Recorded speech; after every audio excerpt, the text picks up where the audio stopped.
It's an everybody in the pool night tonight in the Western Canadian Baseball League as all 12 teams are in action, including right here at Next Gen Patch at JF Cairns Field in Saskatoon. For a second straight night, it's the Berries playing host to the Fort McMurray Giants. Last night, the Berries winning by a score of 5-3. 4 straight wins for the Berries. They have a record of 4-1 for the season. Second place in the East Division, a half game behind the leading Medicine Hat Mavericks. The Berries are 3-0 here at home at Next Gen Patch at Cairns Field. For the Fort McMurray Giants, 0-4 to start the season. 6th place in the West Division and 0-1 on the road so far. So we get set and ready for this one. The Berries are in the field, of course. Merrick Yeager is the starting pitcher tonight. He started the opening game, which was the only loss for the Berries back last Thursday in Weyburn by a score of 9-0. Yeager that night started the game and went 4 1/3 innings. Has a 6.23 earned run average as a result of that start. Was the pitcher of record, so he's 0-1 and had 6 strikeouts and 1 walk. Merrick Yeager out of Munster, Saskatchewan, pitched in a game in relief last year as an affiliate player and now a full-time member of the team, as Merrick Yeager pitched as a freshman this past winter at Hutchinson Community College. 6'3", 190-pound right-hander. Behind him in the field from right to left, you've got Ethan Murdoch in right field. Carter Beck is back. He's in center field. Jamal Freeman moves over to left. Around the infield, Mason Rowell, in his second game, is at third base. At shortstop is Nathan Houston. Second baseman is Cooper Westland.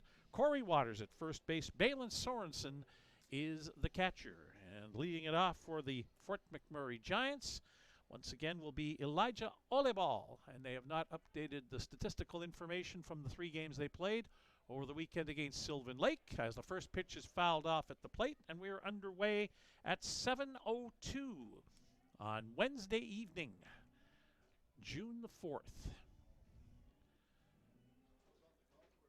Strike 1 foul on Olebal. 0 for 2 with a run scored last night. Pitch up high. Ball 1-1. He was on base 4 out of 5 times last night. Fouls that pitch straight back to the screen, 1-2. Olebal didn't get a chance to steal a base last night.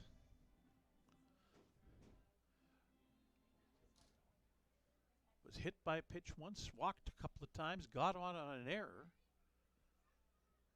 and was out his last time up. Stays alive on the 1-2 pitch, fouling it back. 1 ball, 2 strikes. Darcy Berry, the shortstop, and Carter Herkun, the designated hitter, guaranteed to be up for the Fort McMurray Giants in the top of the first inning. Swung on and missed, strike 3. Merrick Yeager off to a good start. 1 away here in the top of the first inning. It'll bring up Darcy Berry, a sure-handed shortstop. He made several good plays in the field last night. And at the plate, 1 for 4 with a triple. A triple coming in the 9th inning. Made things interesting before the Berries got the final out as Berry fouls the first pitch off. That was a 5-3 final last night for the Berries over the Fort McMurray Giants. 3-run 5th inning allowed the Berries to overcome a 2-1 deficit, and they moved on to victory. Merrick Yeager ready to go again. Fouled back to the screen, quickly up on Darcy Berry, 0-2. As mentioned, Yeager pitched 4 1/3 innings last Thursday in Weyburn. So pitching with 5 days rest in between.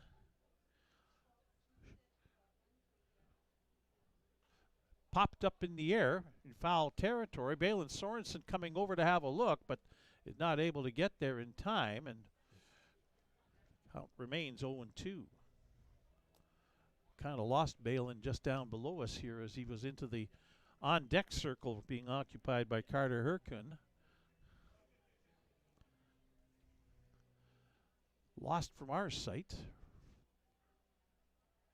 hopefully from not yours with the camera angle that we have provided. And again, fouled off, this time into the parking lot, wide of third base. Der Barry is working Merrick Yeager.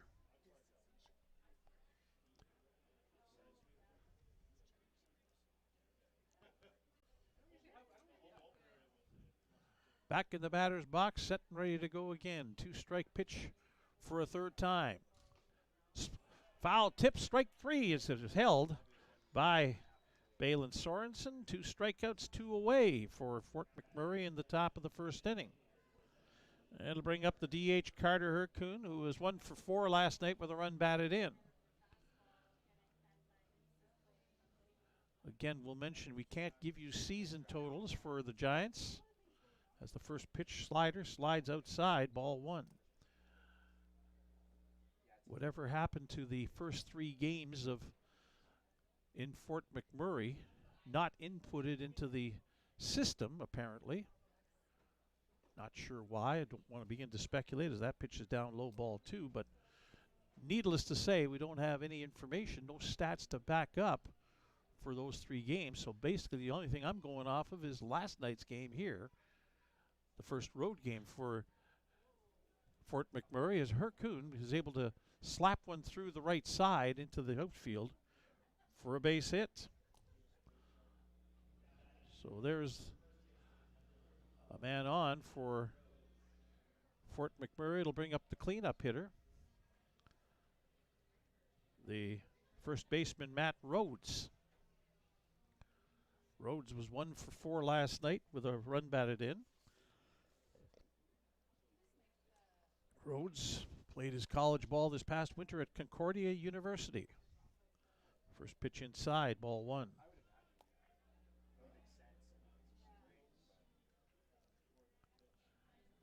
Hercoon at first. Rhodes at the plate, 2 away for Fort McMurray in the top of the first inning. This one's fouled back and out of play. Off the screen. 1-1.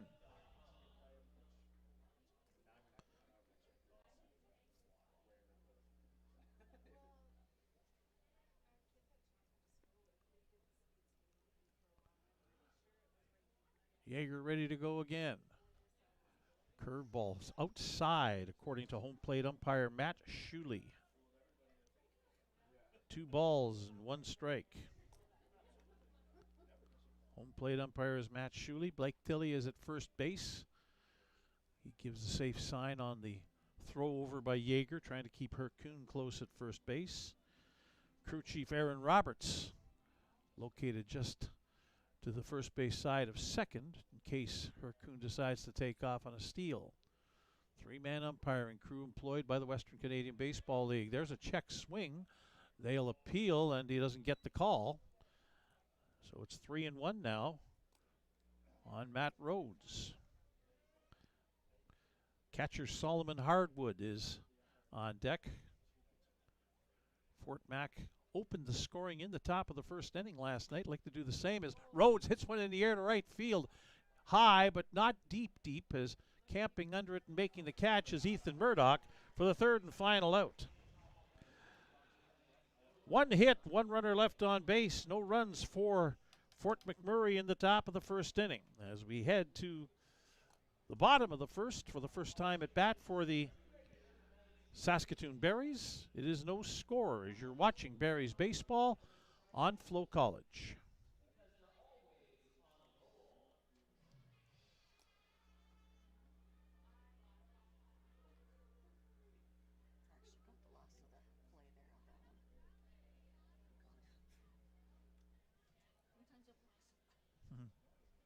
Oh well.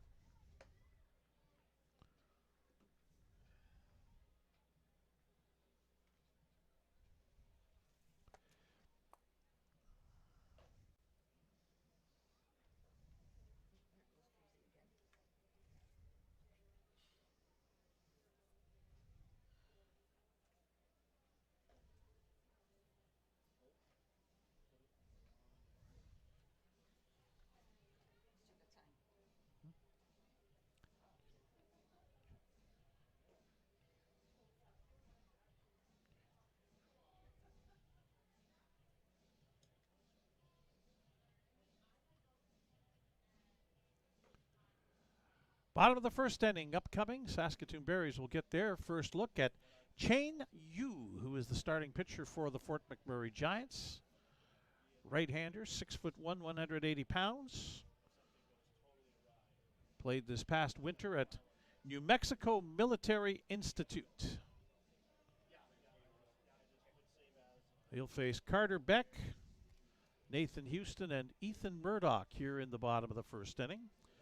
Defensively for Fort McMurray, in the outfield in right is Elijah Olebal. Center fielder is Elijah Cook. The left fielder is Nick Save, who was the catcher last night. Around the infield, Grant Scholz at third base. The shortstop, Darcy Berry. Second baseman, Miles Murphy. And the first baseman, Matt Rhodes. Solomon Harwood is the catcher. And up to the plate for the first time this season, he's back. Carter Beck, of course, from Cardiff, Saskatchewan. League All-Star, All-Star Game MVP last year. And Barry's MVP, and the first pitch from Chane Yu is in for a strike.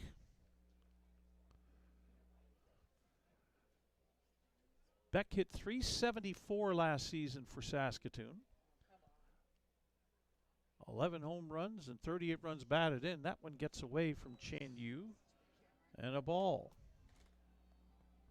1-1.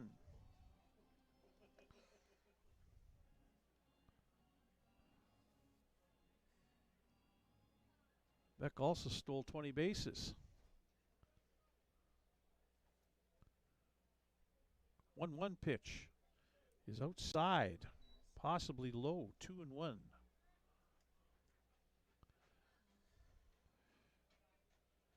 I'll have to guess a few times on where the pitch location is at times. Beck pounds this one into the dirt, and it goes just wide of third base. 2-2 the count. Our location to call the game is not directly behind home plate. I look straight up the first base line down the right field line from where I sit. And that's where we're at. It was like that last year, and same is the case here this year. Beck returns to the batter's box. He's a left-handed hitter out of Cardiff, Saskatchewan. A 2-2 pitch upcoming from Chane Yu. And again, doesn't have good control of that curveball. It kind of hung out there. The release point not great. High and way outside and all the way back to the backstop, so it's a full count.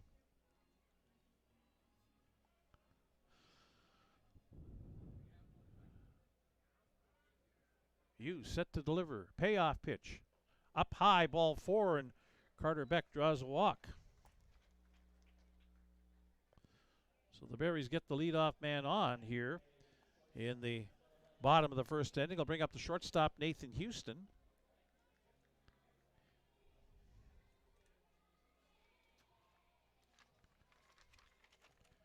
Houston last night 0 for 3 with a run scored. For the season, hitting .263 as the first pitch hits him. So Beck up to second base. And just like that, the Berries have 2 men on. First and second, nobody out, and the Fort McMurray coach is going to come out and bring the catcher Solomon Harwood out to speak with Chane Yu. Get him to settle down, probably more so than anything else. Chane Yu at the New Mexico Military Institute this past winter. Pitched in 9 games, 1 start, 1 win, no losses, a 7.94 earned run average, 8 strikeouts and 8 walks in 11 1/3 innings.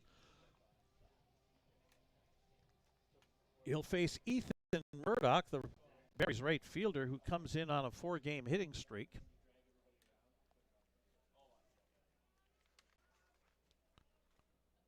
Murdoch last night 2 for 3, and he takes a strike.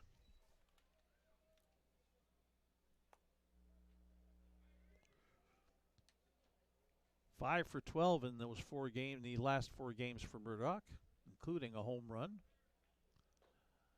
Up high, 1-1. Overall, Ethan Murdoch has a .333 average, 5 for 15. 4 RBI to go along with the home run. And a couple of doubles as that pitch sails outside and low, ball 2. Catcher Balin Sorensen on deck.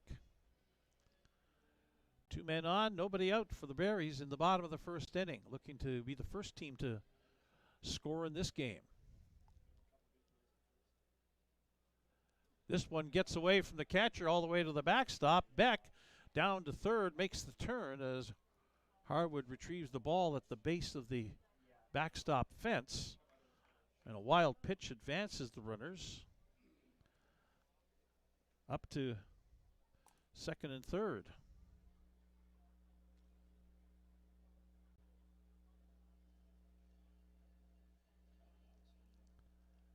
Three and 1 the count against Chen Yu's struggling to find his control here. And that one's up high and the bases are loaded. For the cleanup hitter, Balin Sorensen. Sorensen has a hit in each of the last 3 games. 3 for 19 overall on the season, 3 for 13 in the last 3 games. 158 average overall, but Sorensen has 4 runs batted in. He's got ducks on the pond here right now for the senior out of Southern Louisiana University.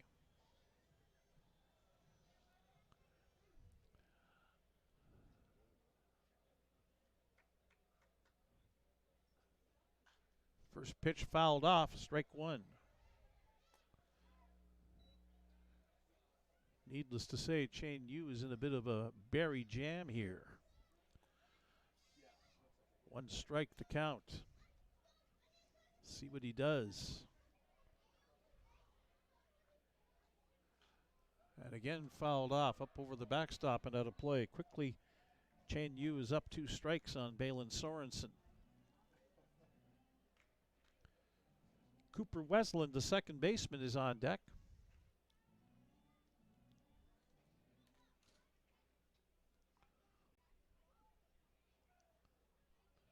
Two-strike pitch. Low and outside, ball 1. Tried to throw a breaking pitch and get Sorensen to chase, and he didn't.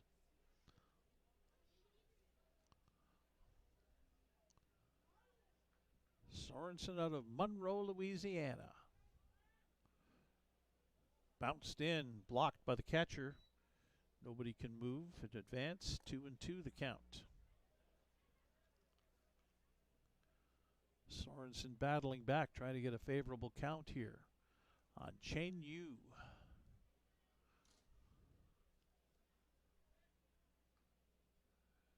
2-2 pitch is laced down the left field line, but hooking foul. The count remains 2-2.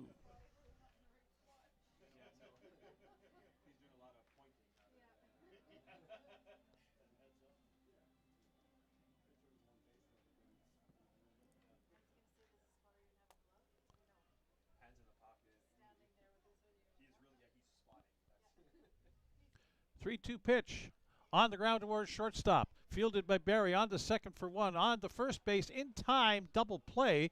Beck will score. And Nathan Houston comes down to third base. But that's a 6-4-3 tailor-made double play. Not an RBI for Sorensen, even though Beck scores on the play. Cooper Wesland comes to the plate.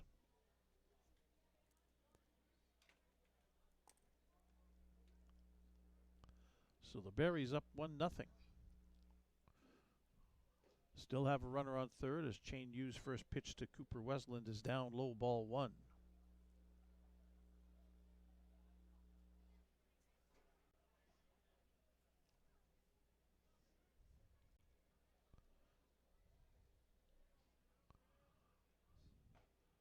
In for a strike, 1-1.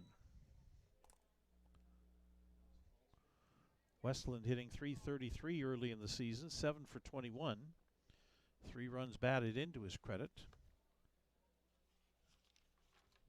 He was hitless last night as Houston bluffing down the line. Westland fells it back to the screen. Cooper Westland last night was 0 for 4. 1-2 the count on the product of Lincoln, Nebraska.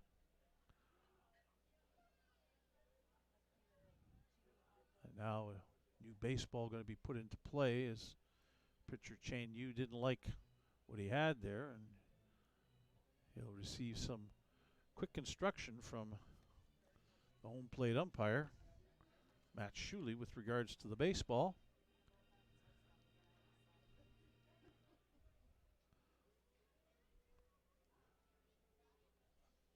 Out of the stretch, 1-2 pitch, fouled back to the screen. Staying alive is Cooper Westland.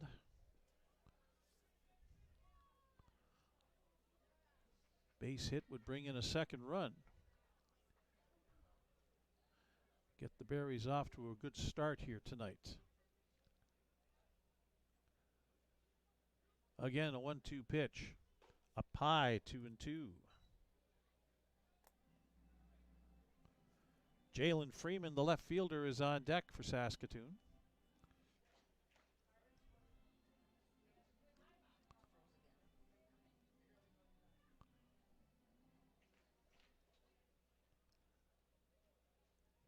Deuce is wild on the scoreboard, and now Westland gets hit in the back. Second hit batsman of the inning. And now runners on first and third. With 2 away for Jamal Freeman. Freeman has hits in 3 straight games, and now we have the coach making a second trot out, and we're going to get a pitching change. As throwing down the left field line for the Fort McMurray Giants has Riley Burns, and he is going to come into the ball game.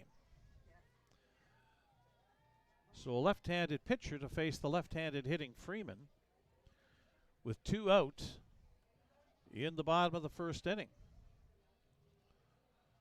That is a short outing. But 2 hit batsmen, 2 walks, and a run scored. The Berries haven't had a hit yet. It's only 1-0, but the Fort McMurray coaches have seen enough from the starter for tonight. Want to lessen the damage if possible. Nathan Houston on third base, Cooper Westland at first. And Riley Burns will get his warm-up tosses. He's a Fort McMurray product, coming off his freshman year at the University of Calgary. 5'8", 170-pound left-hander, getting his final warm-up tosses in before he faces Jamal Freeman.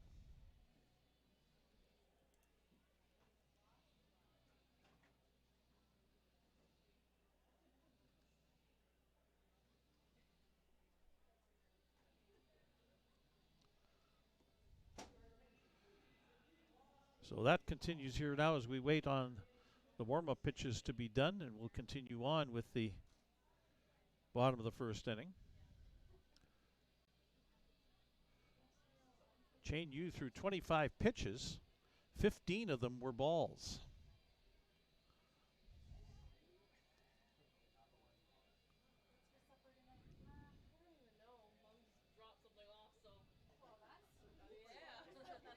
So ready to go.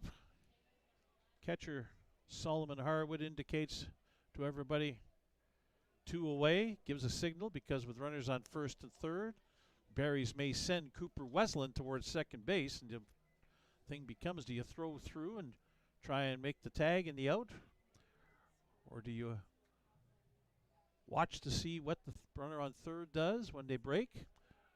First stop, they're going to try and throw over, and that's a good move from the lefty, and had Westland diving back to the bag. Cooper Wesleyan takes his lead. First pitch hit in the air to center field. Drifting back is Elijah Cook. He's settling under it. He'll make the catch, and that ends the bottom of the first inning. Good looking fly ball from Freeman, but in the end, 1 run, no hits. 2 runners left on base. There were no Fort McMurray errors. A double play ball certainly helped them out there in the bottom of the first inning. Saskatoon opens the scoring in the bottom of the first. They lead it 1-0 as you're watching Barrie's baseball on FloCollege.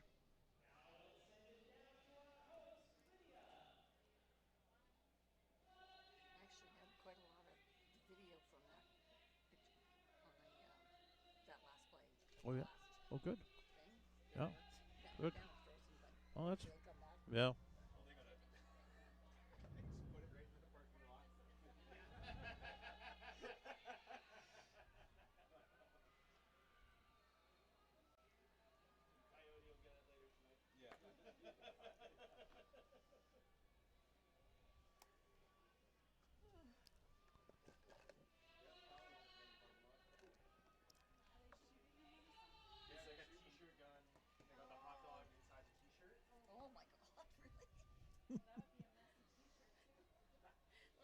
Load that hot dog up and then throw it.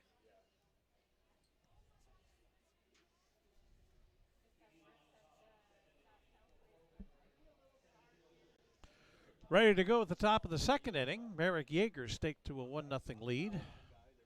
He'll face the 5, 6, and 7 hitters for the Fort McMurray Giants. Solomon Harwood, the catcher, up first. Last night he was 1 for 4. First pitch from Yeager, swung on and missed, strike 1. Good fastball from Merrick Yeager.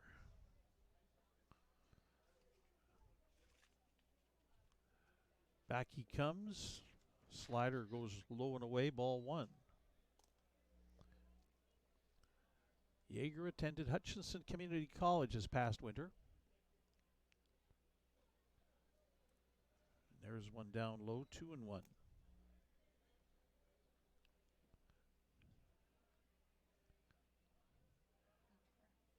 Yeager working quickly. Good rhythm. But that one's low and away, and now it's ball 3, 3-1. Left fielder Nick Save. Second baseman Miles Murphy due to bat this inning. 3-1 pitch. Hit on the ground towards the right side of the infield. Westland waits for it, has time, tosses over to Corey Waters at first, and there's one away. Nick Save to the plate now.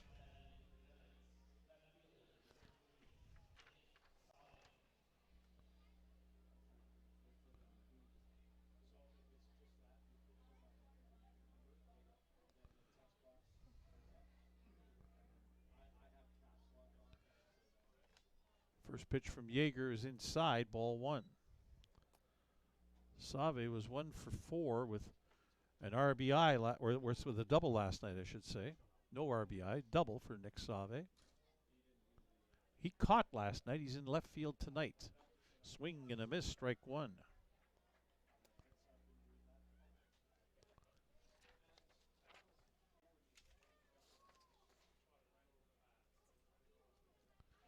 One pitch, curveball in for strike 2.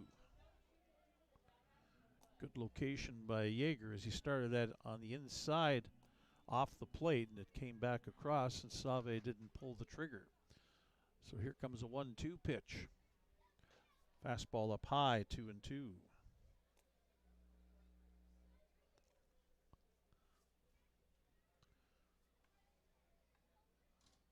Swing and a miss, strike 3. They'll tag him out to complete the strikeout as the ball hit the ground before caught by Balin Sorensen. But that's 3 strikeouts on the evening so far for Merrick Yeager out of 5 outs.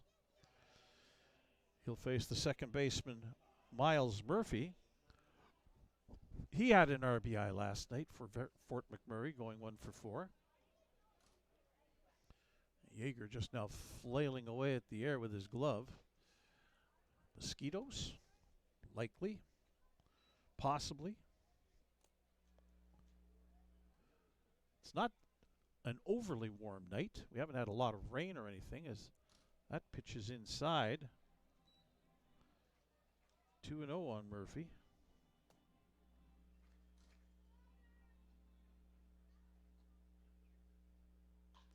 This one hit in the air to center field. Carter Beck coming on. He'll make the catch, and that's a 1-2-3. Top of the second inning. No runs, no hits, no errors for the Berries, and nobody left on base through an inning and a half here at Next Gen Patch at Cairns Field in Saskatoon. It's the Berries 1 and the Fort McMurray Giants no score. You're watching Berries baseball on FloCollege.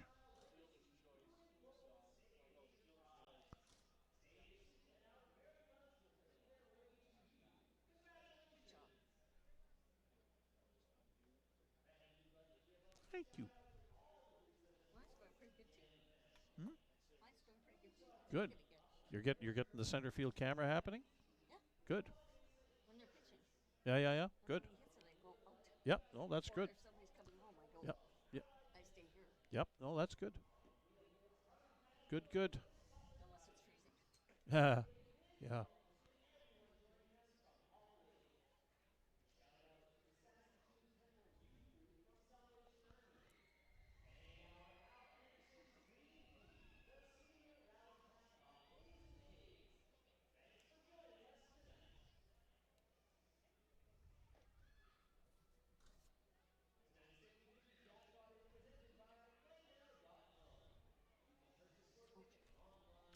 If you're watching this webcast, I thank you because I know a lot of folks, especially in Canada, are watching Game 1 of the Stanley Cup Final, the National Hockey League. It is early in the second period, and the Florida Panthers lead the Edmonton Oilers 3-2 in Game 1.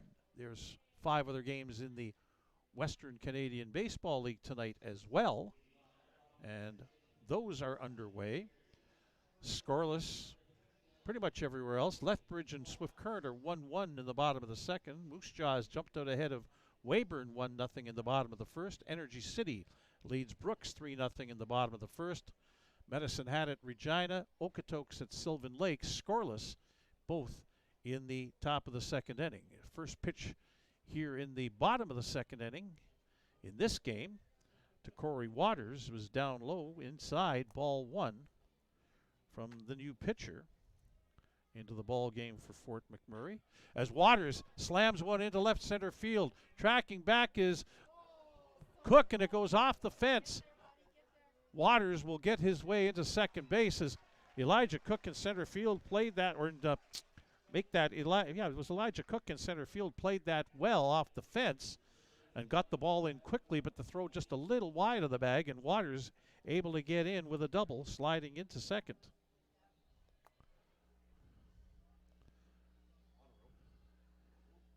So, first hit of the night for the Berries. It'll bring up third baseman Mason Roel. Riley Burns is the pitcher. His first pitch to Mason Roel is in for a strike. Roel in his first game with the Berries last night, 2 for 4. He was Carter Beck's teammate at Indiana State University this past winter. Good block by the catcher there.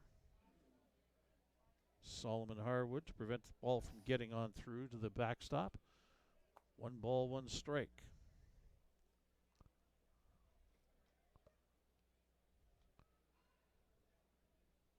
Close look at second base. Now this is lined into right field. That'll split the outfielders and get all the way to the fence. Waters will come home easily. Into second base is Mason Roel. Back-to-back doubles, and it's 2-0 for the Berries. And Roel has his first WCBL RBI with that solid line drive into the right field gap. So back-to-back doubles, 2-0 for the Berries. Nobody out. And Turner Zadunik, the designated hitter, Left-hand hitter to face the left-hand pitching Riley Burns. Swings and misses. A foul tip, actually, according to the umpire. Strike one.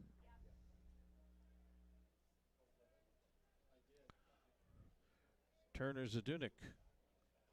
Swing and a miss on a breaking pitch, 0-2. Zadunik started the fifth inning rally last night with a double and scored. That 3-run inning allowed the Berries to take the lead and go on to win. Pitch almost hit Zadunik. Diving stop by Harwood. He was looking for that pitch on the outside corner. It was way inside. 1-2 the count. Nobody out. Runner on second base. Swing and a miss, strike three. And Zadunik goes down, first out of the bottom of the second inning. And it'll be back to the top of the order, and Carter Beck to face Riley Burns. Beck walked and scored last inning.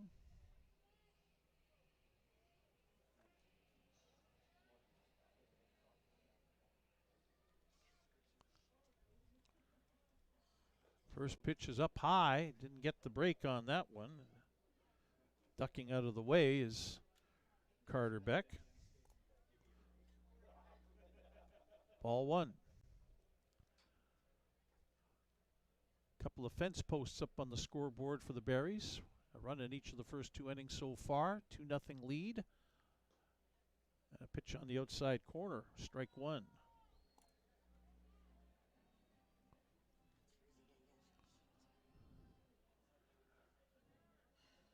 Carter Beck hit .335 for Indiana State this year. 11 home runs and 56 runs batted in. There's another pitch on the outside corner. Strike two. 1-2 the count on Carter Beck.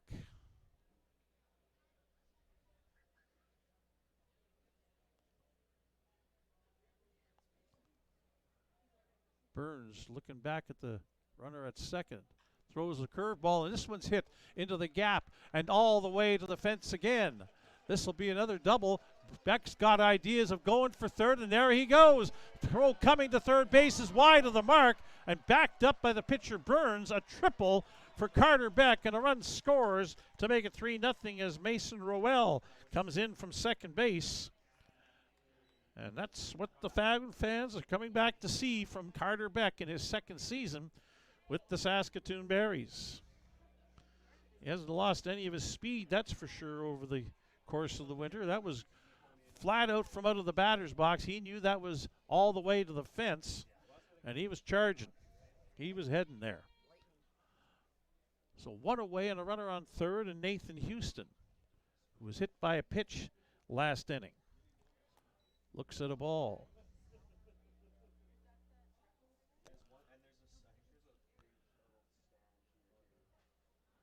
Burns' pitch. Houston checks swing. They'll appeal at first. No swing, says first base umpire Blake Tilley. It's 2-0.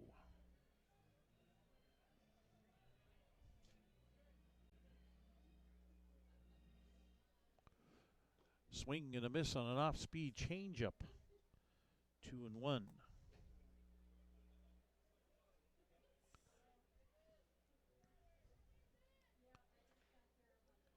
Houston with a couple of runs batted in this season. Now he calls time as Burns was taking his time getting the signal from catcher Harwood. Now everybody's ready to go. 2-1 pitch is on the outside corner, strike two. 2-2 the count.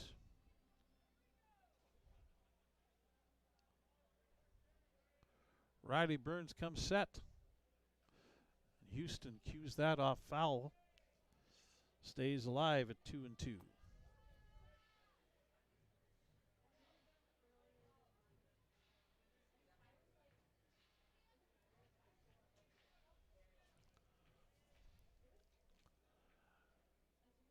A second 2-2 pitch.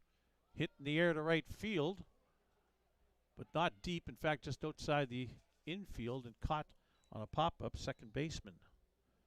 Miles Murphy takes it for the second out. Beck holds his ground at third. 2 away.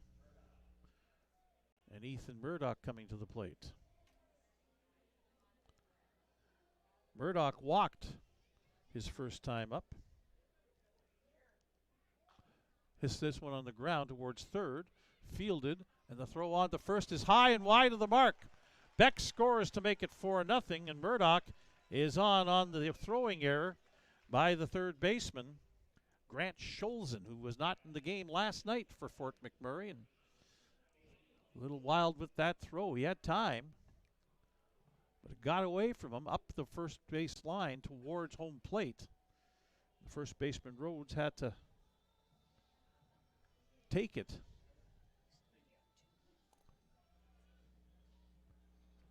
So now it's 4-0. And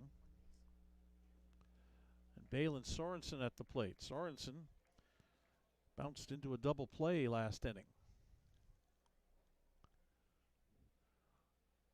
That was with the bases loaded. He was able to get a run home, but does not get credit for an RBI.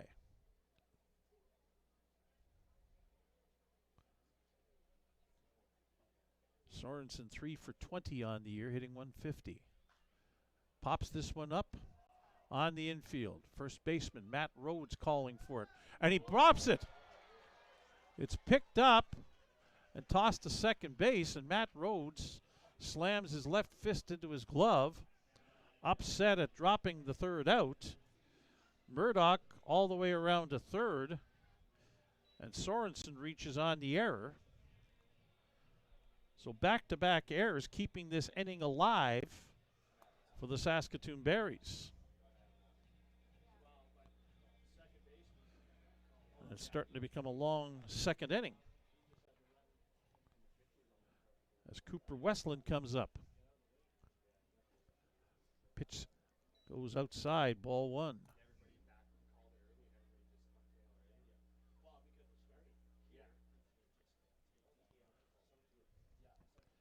Ethan Murdoch at third, Balin Sorensen at first for the Berries here in the bottom of the second inning with 2 away. 1-0 pitch. Comes in down low, 2-0. Jalen Freeman on deck.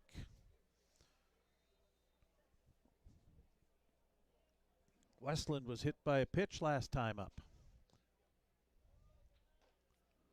On the outside corner for a strike. That was the second batter that the starting pitcher, Chen Yu, hit in the top of the first inning, and that was the end of his night after 5 batters. Westland doesn't have a good swing at that. He wanted to hold up and couldn't. 2-2 the count.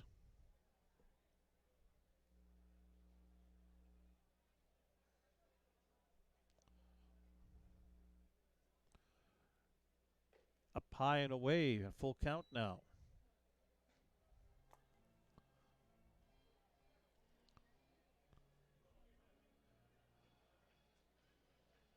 Two away. The runner at first, Balin Sorensen, should be taking off with the pitch. And he does. And the pitch is down low, and we have bases loaded. A walk issued, and we'll have a 9th batter as Berries will bat around here in the bottom of the second inning.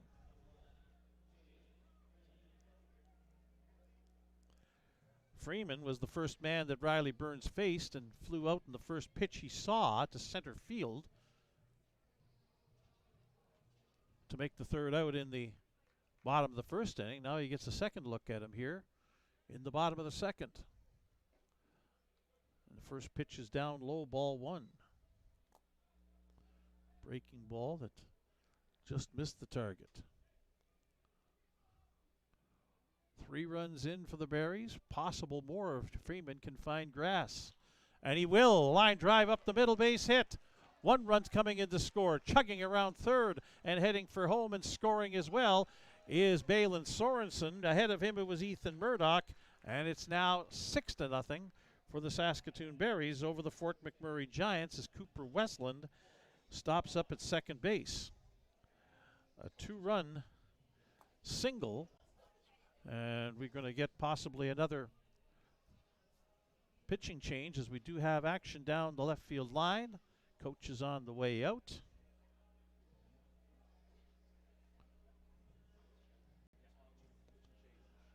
And that is going to be it for Riley Burns. He faces 10 men. And we'll have a pitching change here. We'll get you that person in a moment once he turns and lets us see his number. Looks like 41. Still not certain. Yep, that's a 41. Okay. So Chris Billings is coming into the ball game. Left-handed pitcher, 6'4", 215 pounds. It's already the third pitcher of the night for the Fort McMurray Giants, as the Berries have put up 5 so far here in the bottom of the second inning and lead 6-0.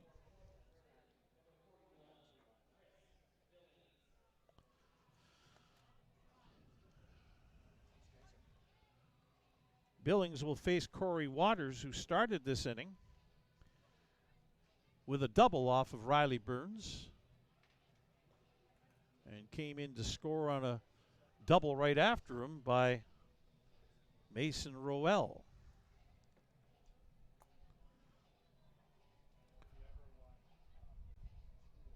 Waters' batting average closing up on 400. He's 9 for 23 with that double in the first inning. Is on a 4-game hitting streak as a result. So now too is Jamal Freeman.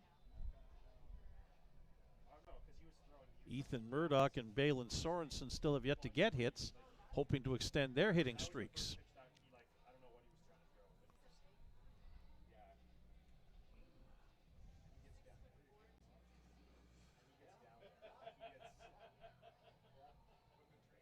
Berries have done their damage this inning with just 4 hits. But they've had help in the form of a couple of errors, both with 2 outs and a walk. So again, trying to stop the bleeding in consecutive innings for the new pitcher, as Chris Billings will come up against Corey Waters. Cooper Wesland is at second base. Jamal Freeman at first. And the first pitch fastball is up high, ball 1.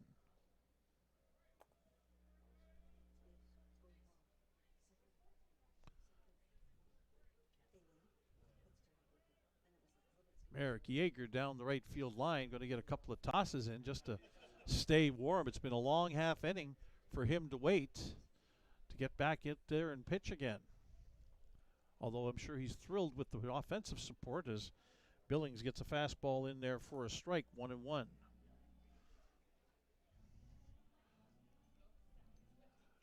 Again, not exactly the windy type of night like it was last night. Waters checks his swing, down low with that pitch, 2-1. At game time, it was 18 degrees. Wind out of the southeast at 13 kilometers per hour. Pitched outside, ball 3, 3-1. Partly cloudy. Rain went through earlier this afternoon, but everything moving very quickly from the northwest to the southeast. Swing and a miss. Waters was trying to hit that one out onto Avenue P. That's a full count.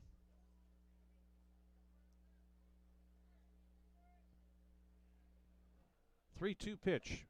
He tried to check his swing. They're going to check, and they're going to call him out. Strikeouts for Corey Waters. He tried to hold up, but could not do so. But a big inning for the Saskatoon Berries, as they score 5 runs on 4 hits. There were 2 Fort McMurray errors and 2 runners left on base. Through two complete. It is 6-0 for the Saskatoon Berries over the Fort McMurray Giants as you're watching Berries baseball on FloCollege.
So after a long wait, Merrick Yeager goes back out onto the mound for the Saskatoon Berries, but he has been staked to a 6-0 lead as his offense comes through with 5 runs in the bottom of the second inning with 4 hits and a couple of errors that led to that. Yeager will face Elijah Cook, the center fielder, Grant Scholzen, the third baseman, for the first time before turning the order back up to the top of the order for Elijah Oleball here in the top of the third inning.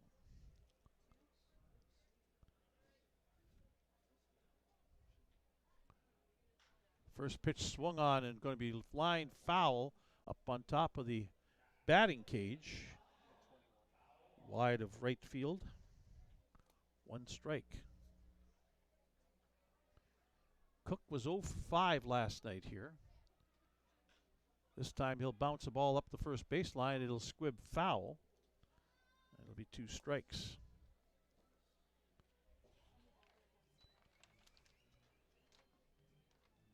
Cook also struck out 3 times last night and going 0 for 5. So a tough night for the center fielder for the Fort McMurray Giants.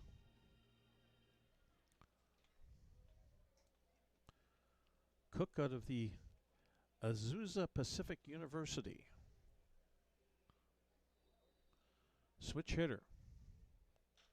This one lined into right field. Ethan Murdoch just a couple of steps to his left to make the out. And there's one away.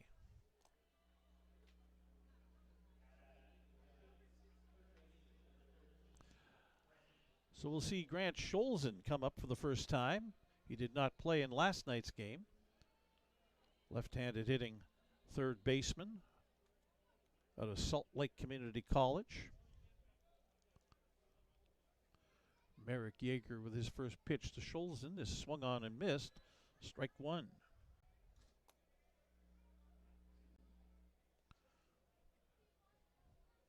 To Yeager's credit, he is throwing strikes. That has been a big deal for the Berries pitching so far early in the season. That one just outside ball 1. Berries pitchers are a team ERA of 2.66 coming into tonight and have only had 11 walks in 44 innings. That one is just outside 2-1. They also have 53 strikeouts in those 44 innings. So the Berries have pitched well, especially in the last 4 games, all wins. Tough opening night in Weyburn. As that one, they're going to appeal and there'd be no swing. So 3-1 now. The count on Grant Scholzen. Top of the order, Elijah Oleball is on deck. And down low ball 4. And of course, as per usual, as you talk about something and it just goes the opposite way. A walk issued by Merrick Yeager to put Grant Scholzen on base. Oleball struck out to lead off the game back around 7:02, 7:03, or about 55 minutes, 53 minutes to be exact into the game. In the top of the third inning, Oleball fouls off the first pitch, strike 1.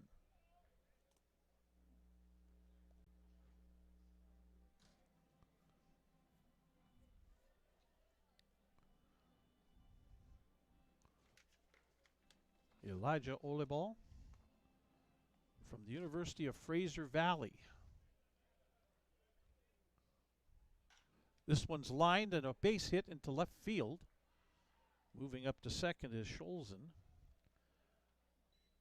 The Giants have runners on first and second with one away.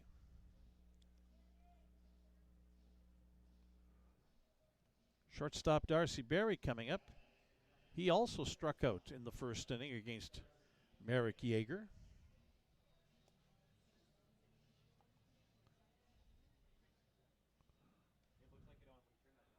Yeager out of Munster, Saskatchewan.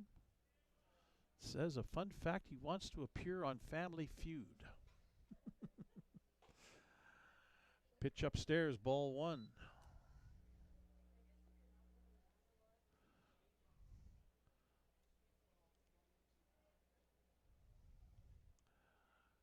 Yeager is set at the belt. Runners on first and second. 1-0 pitch.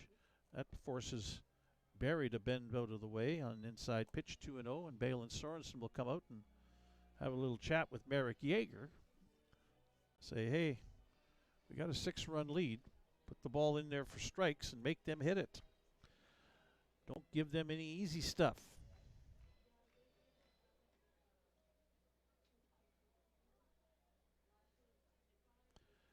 Sorensen returns to his position.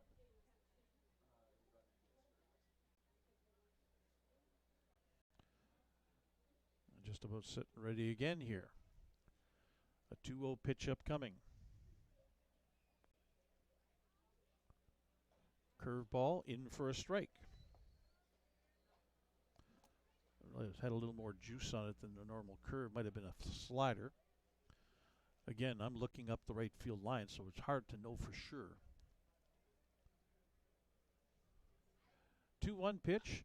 This is lined into center field, and it'll get down for a base hit. Beck will take it on one hop and get it back into the infield, and everybody will stay where they are, although the ball got away briefly from the second baseman Westland, quickly recovered by Nathan Houston. And so quickly now we have bases loaded for the Fort McMurray Giants as back-to-back hits after a walk following the first out of the inning. And now Carter Hercoon, the batter, designated hitter, singled his first time up.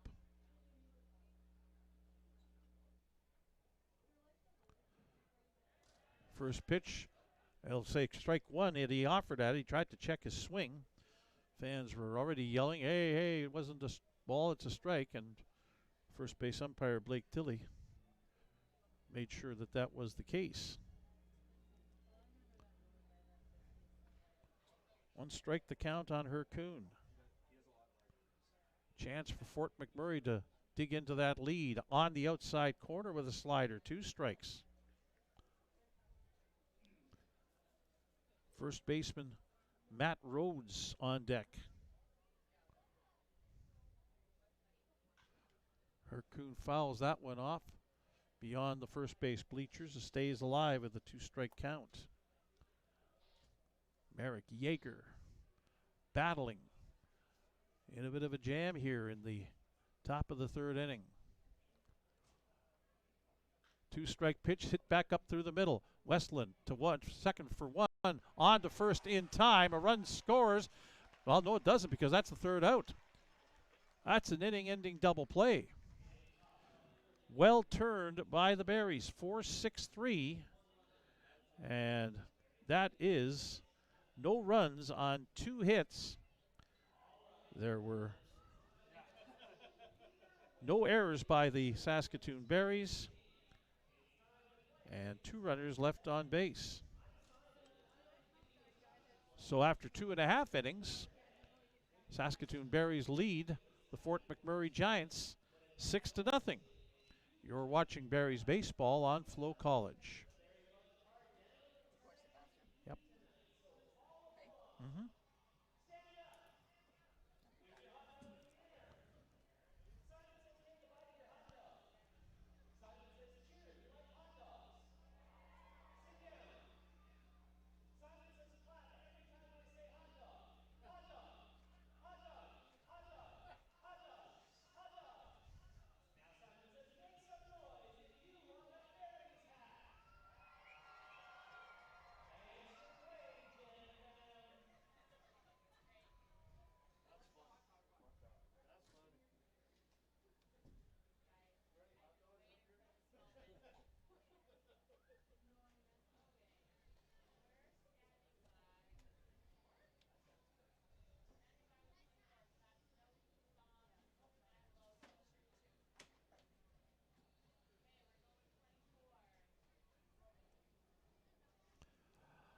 Bottom of the third inning upcoming. Saskatoon Berries leading the Fort McMurray Giants 6-0. The Berries will send up Mason Rowell, Turner Zadunik, the 8 and 9 hitters, and then back to the top of the order. Carter Beck's going to get a third plate appearance in as many innings. Rowell doubled and drove in a run, scored last inning.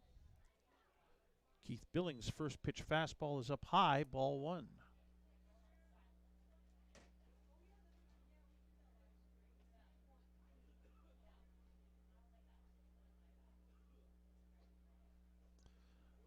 That one is way outside, ball 2.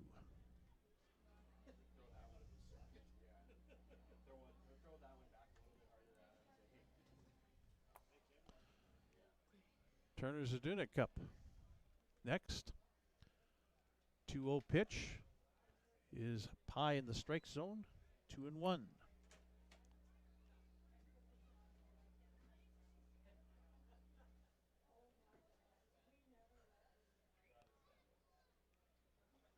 Billings set, 2-1 pitch, up high, 3-1.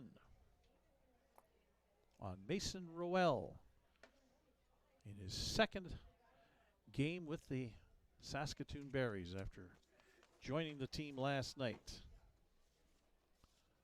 3-1 pitch is called strike. Rowell thought it was going to be ball 4.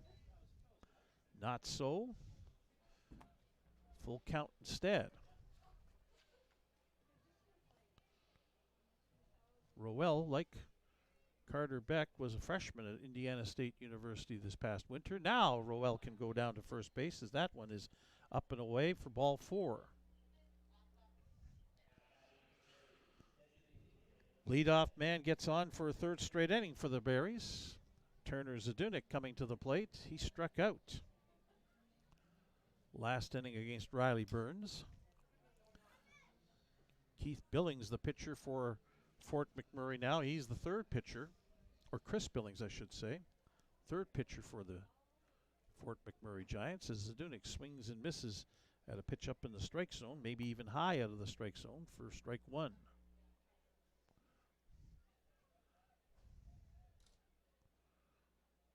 Billings has a good velocity on his fastball.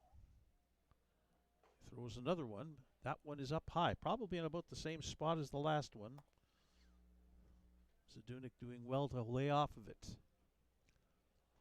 1-1 the count. And now a throw on over to first to check on the base runner, Rowell.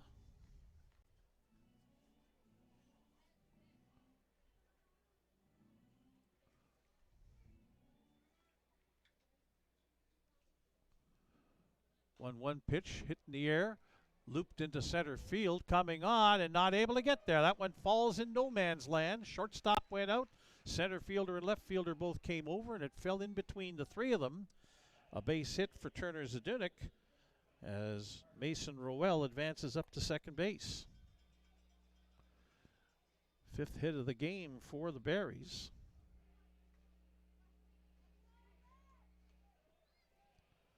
And the first 2 men are on, bringing up Carter Beck. Walked and scored in the first. Tripled and scored in the second inning. Drove in a run as well. Looks at a called strike. It's already the third different pitcher that Carter Beck is facing tonight. Welcome back to the Western Canadian Baseball League. More action down the left field line in the bullpen. Another lefty up throwing. Beck checks his swing. They'll appeal, but he didn't go, according to the umpire out behind second base, that being crew chief Aaron Roberts. Ball 1.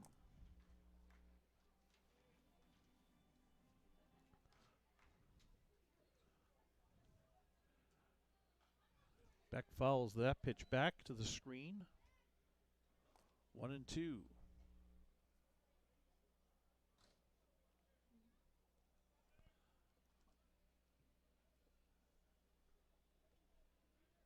Can't tell the number on that relief pitcher down the left field line. It's out throwing. 1-2 pitch. Fisted towards shortstop. Slow roller. The throw on to first base is in time to get Beck. The runners to Roel up to third and Zadunik on to second base. So one away, but two men in scoring position for the Berries. Here in the bottom of the third for Nathan Houston. That looks like 30, which would be Braden Wilson warming up down the left field line for the Fort McMurray Giants.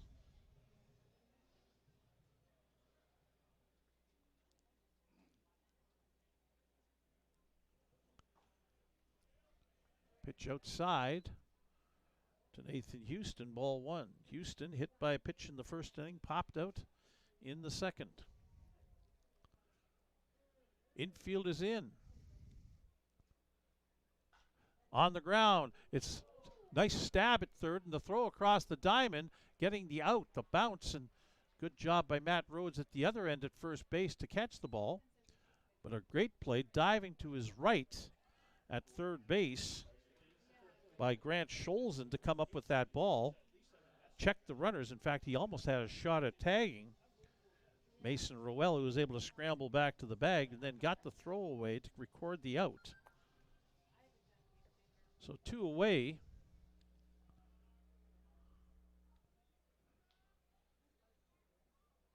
And now the umpires get repositioned. So a timeout called on the field, and Ethan Murdoch up. Barry's right fielder out of Swift Current. First pitch up high, ball one. Murdoch walked in the first, reached on an error in the second inning, and came around to score on Jamal Freeman's two-run single. Murdoch pops this one up in foul territory. Possible play there, and it's made by Matt Rhodes to end the inning. The Berries get the first two men on base, but can't get them home. They get three consecutive outs, and so as a result, no runs for Saskatoon in the bottom of the third inning on one hit. There were no errors by the Fort McMurray Giants, and two runners left on base. Through three complete, it's the Berries 6 and the Giants no score, as you're watching Berries baseball on FloCollege. I don't know what happened. I went back to it and it clicked on. It's okay.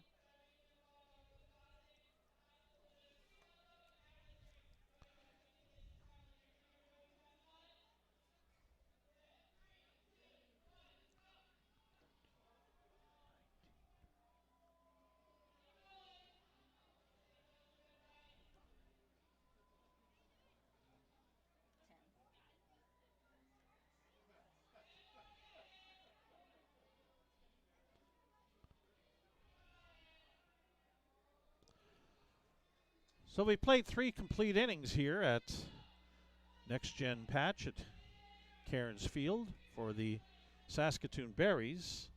6 runs on 5 hits. They have not committed an error, and they have left 6 runners on base. For the Fort McMurray Giants, no runs on 3 hits. They've committed 2 errors. They've left 3 runners on base. Eric Yeager out for the Berries to start the top of the 4th inning on the mound. He is the Berries starter tonight. He would like to get to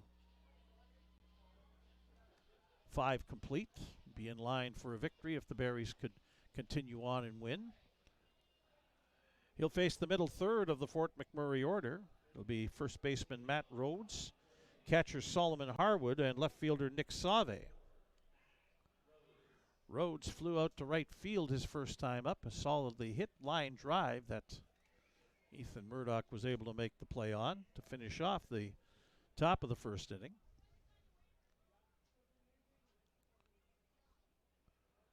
Yeager's first pitch is a slow curve and swung on and missed as Rhodes way out in front of that, anticipating something with a little more juice on it. Strike one.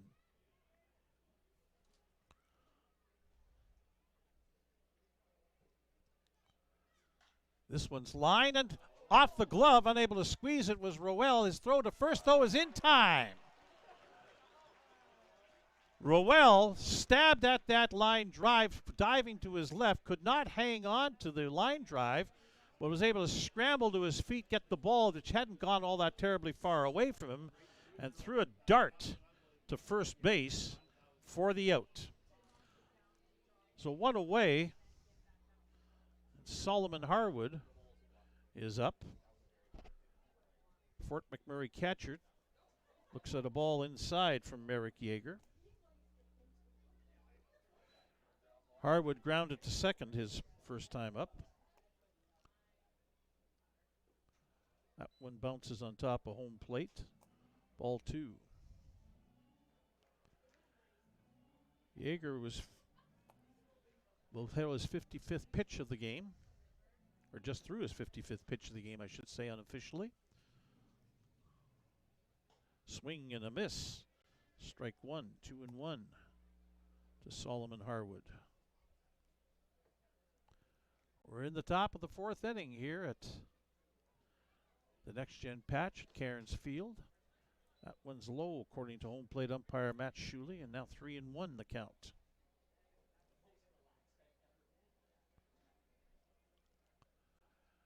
Yeager right back to work, 3-1s, and that's fouled off. Full count.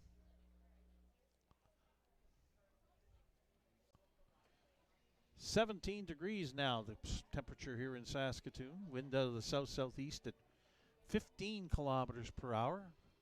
You'd never know that there's a wind based on the way the flags are above the scoreboard in right center field here at Next Gen Patch Cairns Field. Harwood stays alive, fouling off the full count pitch. Still 3-2 to him.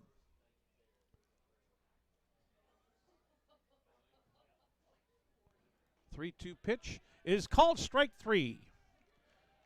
Strikeout number 4 of the night for Eric Yeager. That's 2 away for Fort McMurray in the top of the fourth inning.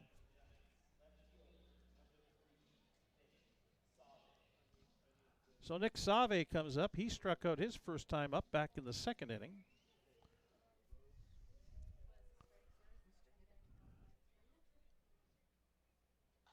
On the ground to third, Rowell takes a nice room service hop, pegs it across the diamond to Corey Waters, and that is a 1-2-3 top of the fourth inning for the Fort McMurray Giants. Nothing across through 3.5 here at the Next Gen Patch at Cairns Field. It is the Saskatoon Berries 6 and the Fort McMurray Giants no scores. You're watching Berries baseball on FloCollege.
Chris Billings is out for a second full inning on the mound for the Fort McMurray Giants, trying to give his team some effective innings out of the bullpen after his team fell behind 6-0. The Berries taking advantage of some wildness from starting pitcher Chain Yu, and then started to get on the first reliever Riley Burns in the second inning, scoring 5 times. You gave up a run earned, and then the Berries scored 2 runs earned in the 5th inning, and then the final 3 runs of the inning were all unearned. as a couple of errors by the Giants allowed the Berries to up their lead to what it is now. It's 6-0. So the middle third of the Saskatoon order coming up here against Chris Billings, Balin Sorensen, the Saskatoon catcher, second baseman Cooper Westland, and the left fielder Jamal Freeman upcoming. Billings ready to deal. First pitch is up high, ball one. Sorensen grounded into a double play, reached on an error, a drop pop-up, and now has a 2-0 count in his favor. He scored in the second inning as well. Barry's catcher 0 for 2 officially on the game. 2-0 pitch is low and away, ball 3. Nobody throwing down the left field line in the Fort McMurray bullpen. They did have Braden Wilson throwing last inning. He may be up and throwing here pretty quickly again, as that's a 4-pitch walk issued to Balin Sorensen. Cooper Westland now comes to the plate. Doesn't have an official at-bat. Hit by a pitch in the first inning, walked in the second. We see stirring down that left field line again. All quiet on the right field line for the Berries. They want to get Merrick Yeager at least 5 innings in. As the first pitch up high to Westland. Billings has lost the field for the strike zone. Yeager has thrown 61 pitches through 4 innings, unofficially. Throw over to first, check on Sorensen. It was a little high, and Rhodes had to climb the ladder a little bit in order to make sure he caught that.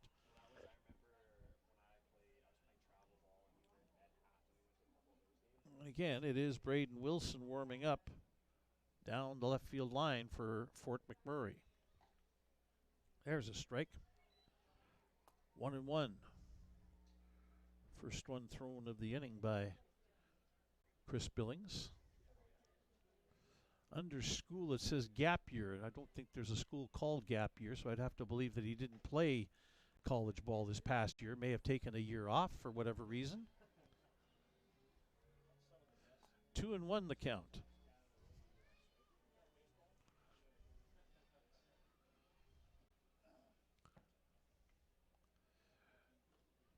One pitch, they call it low. Ball 3, 3-1. That one looked pretty good.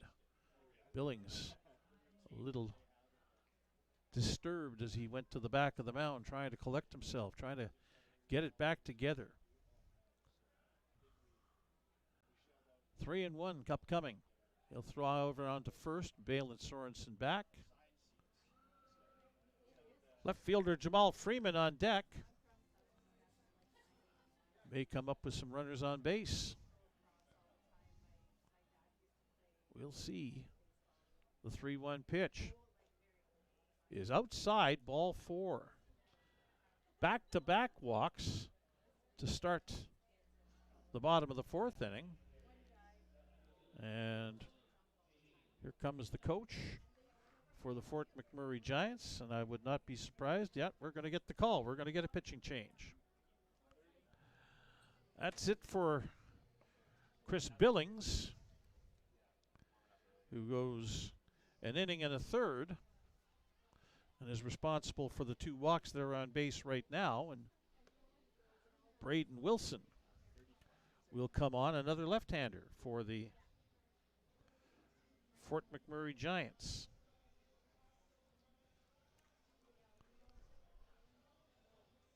We can tell you with Braden Wilson, he went to university this past winter at Embry-Riddle University. 5'10", 180-pound left-hander. And again, that's all the information we have on most of the Fort McMurray people. Whether he's pitched or not already this year, I could not tell you. He did not pitch last night. That much I can tell you. I've got the records of what happened last night, but I don't know what happened in the 3-game series that they lost at home to Sylvan Lake over the weekend. Meanwhile, let's take a look out of town. Early in the third period, game 1 of the Stanley Cup Final, Florida Panthers still leading the Edmonton Oilers 3-2.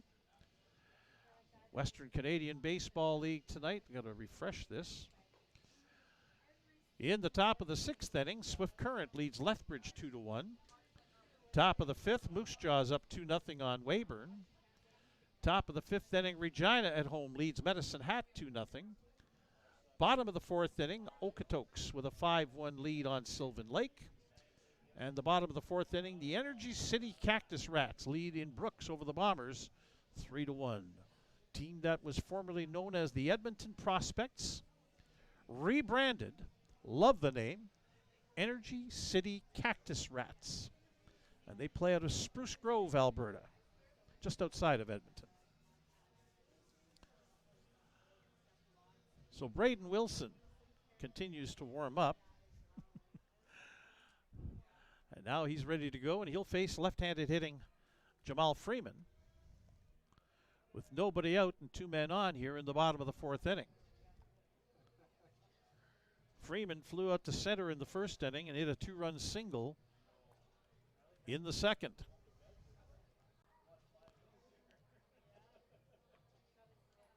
Six for 22 on the year for Freeman. That's 273 on my quick math.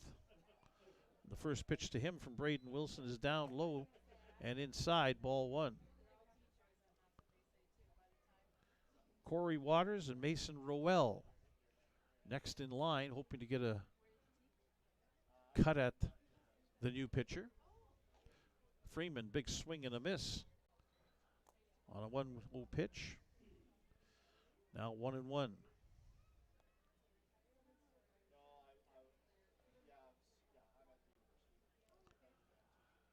Braden Wilson at the belt. 1-1 pitch is down low. Breaking attempt to get the ball over the plate or to get Freeman to offer at it. Did not in either case, 2-1. Freeman from Houston, Texas, but went to university again this past winter at Eastern New Mexico. He is done. That was his senior year as he swings and misses on a pitch up in the zone, 2-2.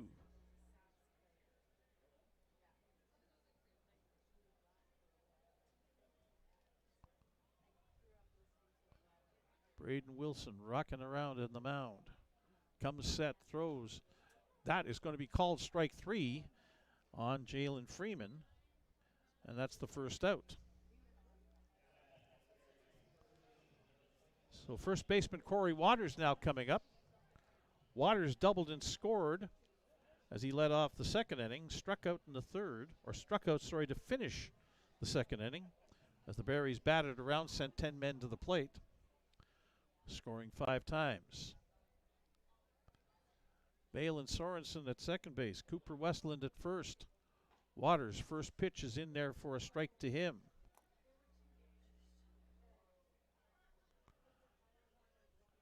Merrick Yeager again in the right field bullpen, trying to stay warm. He'll be back out for the 5th inning. Pitch to Waters is outside, 1-1.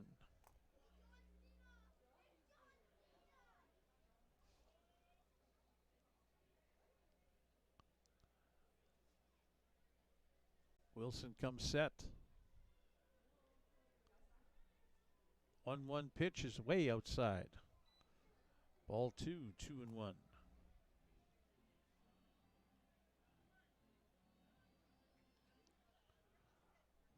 Waters attended Winthrop College this past winter.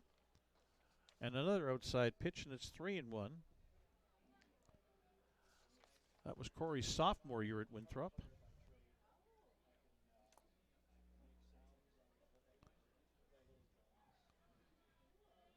Here comes the 3-1 pitch from Braden Wilson to Corey Waters, and he'll bounce it to the backstop. Waters will get first base, hustling down to 3rd and making a turn, Balin Sorensen, but the ball is returned to the pitcher at home plate.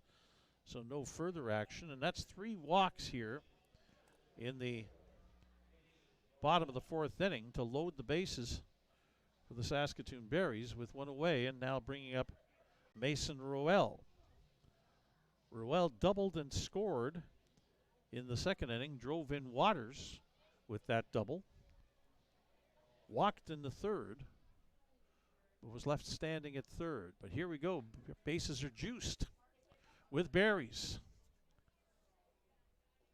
And a pitch outside, almost got away. Good stop by the catcher, Harwood, to prevent that ball from getting to the backstop. And a run scoring. 1-0.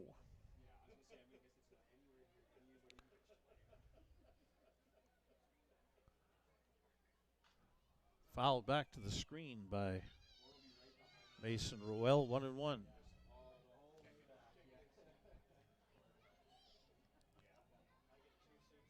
Designated hitter Turner Zdunek on deck.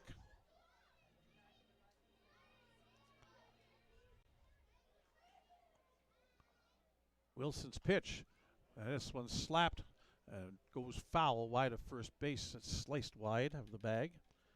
1-2 the count on Roel.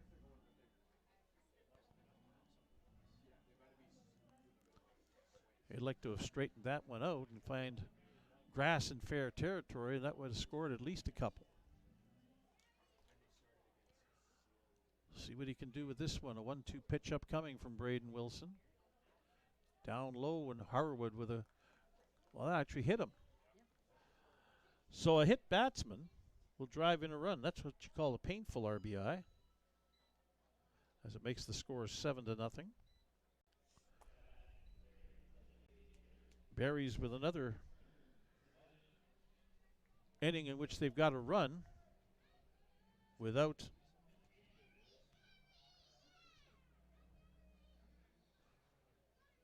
getting a hit. So now Turner Zdunek with one out and a first pitch strike to him.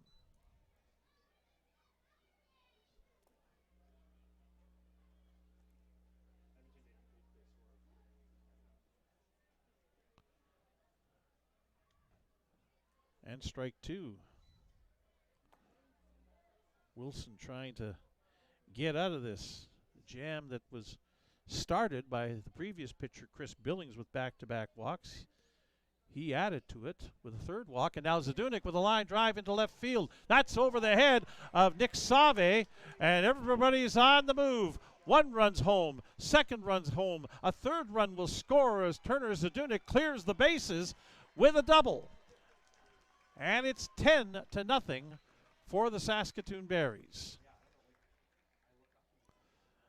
Zdunek doubled over the head of the left fielder Nick Save, and Westland scored from third, Waters from second, and Mason Roel all the way from first base. A bases loaded, a bases clearing double.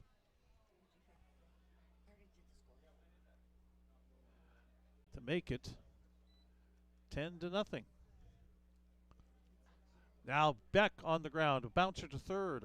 Up with it, Scholz, and a high throw gets away. Beck heads to second base. First baseman Rhodes will track it down, and on his way to third is Turner Zdunek. There's a throwing error, the second one of the game for the third baseman, Grant Scholzen.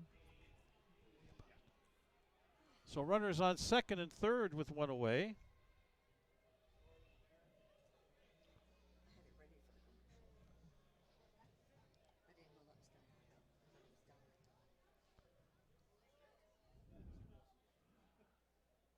Brings up Nathan Houston. First pitch to him is outside for a ball.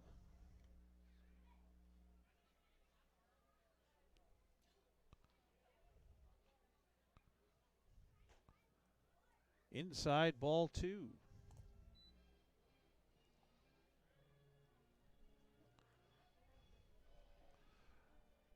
Back here at Next Gen Patch at Cairns Field, bottom of the fourth inning continuing. 4 runs in, slapped just wide of the base at first, and that'll be strike one. Houston got the bat to the ball and put it down the first baseline, but it's sliced foul. 2 balls and 1 strike.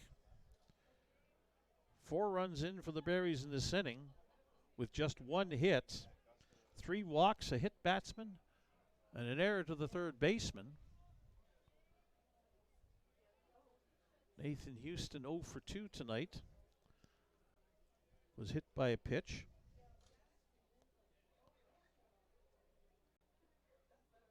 Now he'll put this one on the ground. Off Scholzen's glove into left field. Scoring are 2 more runs as Carter Beck comes in from second base following Turner Zadunik in from third. And we're going to call that a base hit for Nathan Houston and a couple of runs batted in. And it is now 12-0.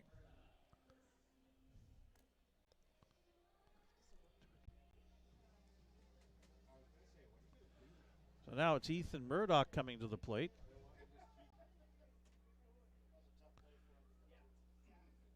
Murdoch 0 for 2 tonight.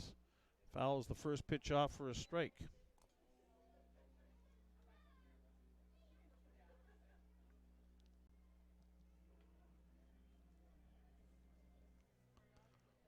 One away here in the bottom of the 4th inning, as Ethan Murdoch is the 9th man to the plate this inning for the Berries.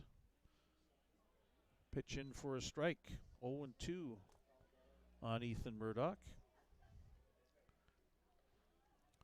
Balin Sorensen cocked and ready on deck if he gets an opportunity for a second time this inning. There's a pitch that gets away from the catcher all the way to the backstop, and trotting on over to second base is Nathan Houston on the wild pitch.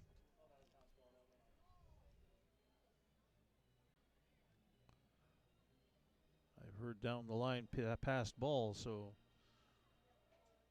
1-2 the count on Ethan Murdoch. Swing and a miss, and he strikes out. 2 strikeouts for Braden Wilson since coming on this inning. 2 away. Balin Sorensen is the Berries' 10th batter of the inning.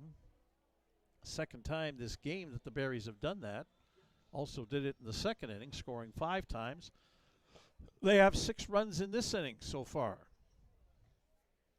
Sorensen looks at a strike.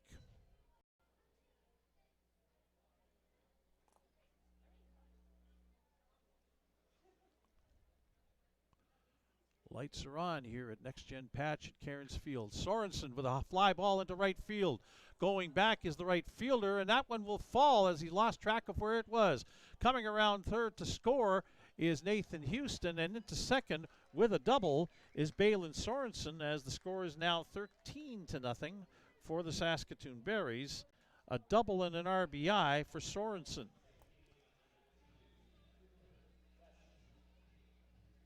That'll bring up Cooper Westland for a second time, the second baseman, and we're going to get another pitcher here now from the Fort McMurray Giants as coach is headed out. Another lefty going to come on into the game. As the call has been made. We'll catch a number here momentarily, but the Berries have their bats going tonight, and they've had a lot of help between walks and hit batsmen and errors. They have been able to pile on the runs here through the first 4 innings.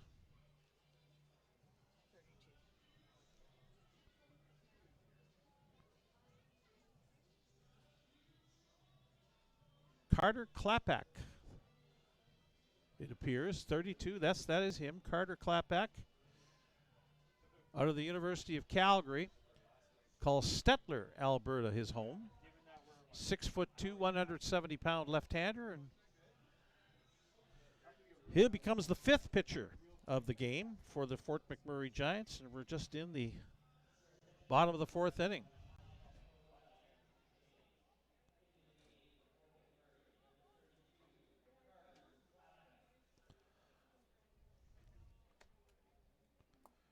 Two-thirds of an inning for Braden Wilson.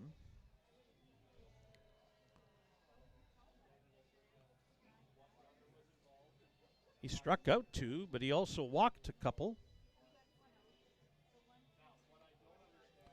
Actually, he walked 1 and hit a batter, and he also had an error behind him. And 3 hits. All totals up to 7 runs scored by the Berries in this half inning. And a 13-0 lead. And Cooper Westland, the second baseman, will be up to face Carter Klapek.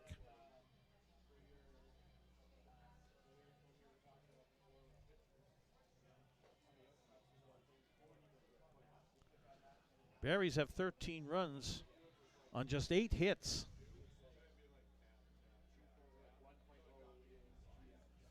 As all of this happening, thanks to some errors, an egregious throwing error by the third baseman, allowing Carter Beck to get on, kept the inning alive, and now the Berries are just tacking on more as Westland up to face Carter Klapek, whose first pitch is in the dirt. Good block by Solomon Harwood. Ball 1.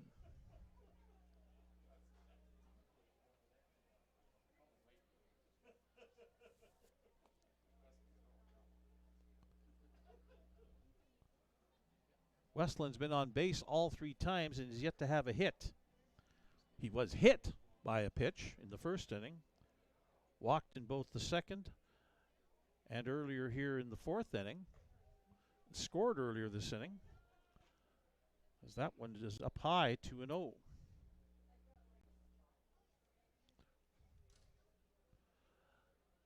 Here's the beauty of having unlimited size rosters, especially if you have a lot of arms. Fort McMurray might just empty their bullpen trying to get through this game, as that's 3-0 now. Klapek has yet to throw a strike.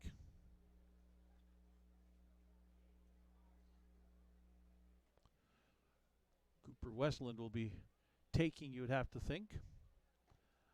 And there's a strike. 3-1. Jamal Freeman is on deck, awaiting a second at bat this inning. If he gets a chance, there's 2 away. So he'll only get up if Westland is on base. 3-1. That's up high, and Freeman will come to the plate. 2 away, and runners on first and second.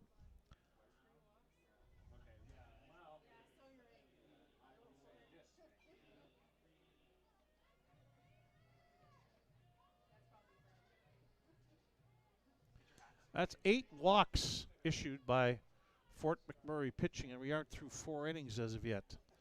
3 hit batsmen as well. Jalen Freeman up. Curveball stays up high, ball 1. Freeman 1 for 3 with a couple of RBI tonight.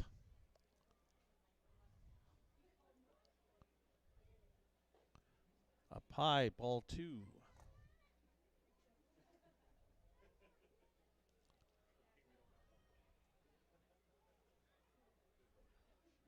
Carter Klapek looking to get a third out, get his team, his defense back to the dugout.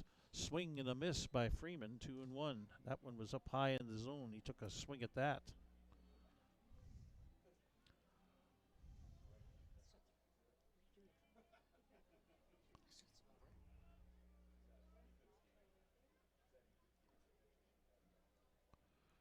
Two-one delivery coming. Line to a hop into right field, a base hit. And now it's station to station time, as Balin Sorensen will stop at third base.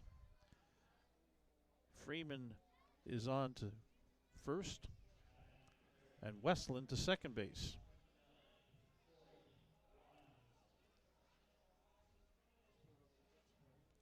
So Corey Waters to the plate.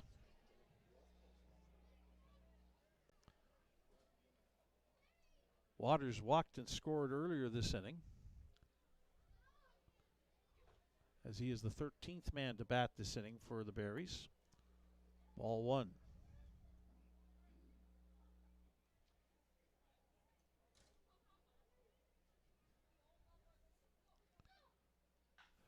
Hit in the air to right field. Going back is the right fielder. He's got a bead on it, and he'll make the catch. Right fielder Elijah Oleball with the catch to finish off the bottom of the fourth inning. Big inning for the Berries, though. They score 7 times. And they do it with minimal hits. Just 4 of them.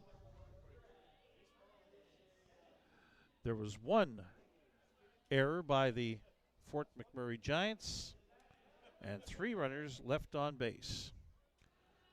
4 innings complete here at Next Gen Patch at Cairns Field. It is the Saskatoon Berries 13 and the Fort McMurray Giants no score as you're watching Berries baseball on FloCollege.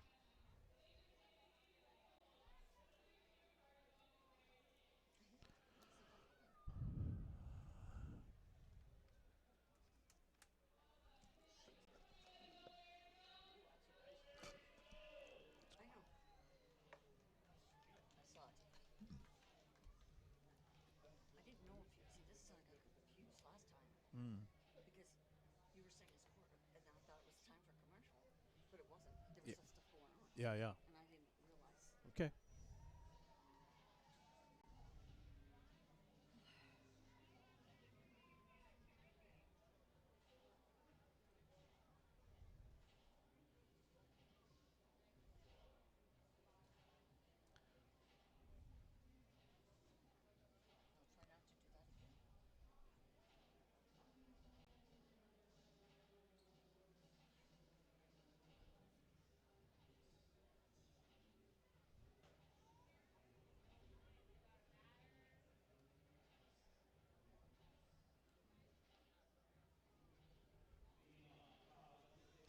again. Merrick Yeager had a nice long break. Now he gets to come out with a 13-run lead for the top of the 5th inning. And he'll face the bottom third of the Fort McMurray batting order. Miles Murphy at second base, Elijah Cook the center fielder, and the third baseman Grant Scholzen as the first pitch inside to Miles Murphy for ball 1. Now hit on the ground up the middle, and it'll get through and past a diving Nathan Houston into center field. A base hit for the Fort McMurray Giants. That's their 4th hit of the game off of Merrick Yeager as Elijah Cook comes up. Cook flew out to right his first time up.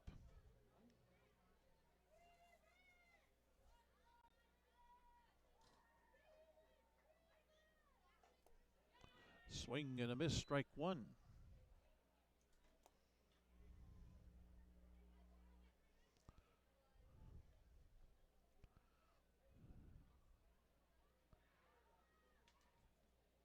Yeager again. This one jumps away from Sorensen after being inside, but no advancement by the runner Murphy at first base.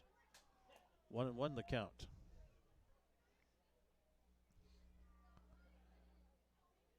Top of the 5th inning here at Next Gen Patch at Cairns Field in Saskatoon. Swing and a miss, strike 2 for Elijah Cook. 4th and final game of a homestand for the Berries. We'll tell you more about their upcoming schedule in a moment. Swing and a miss, a foul tip, strike 3 held on to by Balin Sorensen. Strikeout number 5 of the night for Merrick Yeager, and out number 1.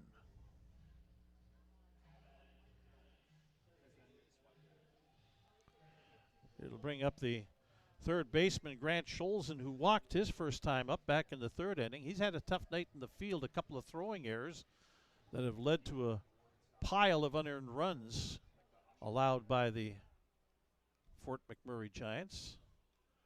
On the inside corner for a strike to Scholzen.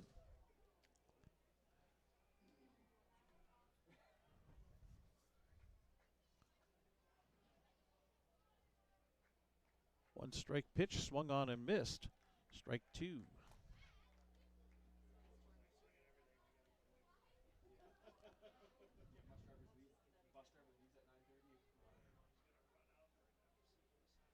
And a 2-strike pitch is swung on. Foul tip caught by Balin Sorensen again. Strikeout number 6 for Yeager and 2 away. So back to the top of the order for Elijah Olebal. He struck out to lead off the game and singled in the third. One of 4 hits on the night for the Fort McMurray Giants. 4 singles so far for them this evening, given up by Merrick Yeager. First pitch to Olebal is in the dirt, blocked by Sorensen, ball 1.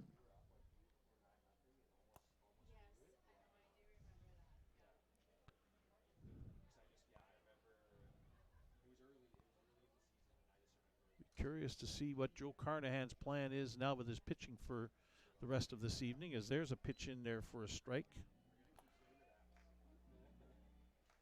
Assuming Yeager gets through this half inning, gets 5 complete in, and is in line for the win. The pitch count is still relatively down, although that one is up and away, ball 2, 2-1.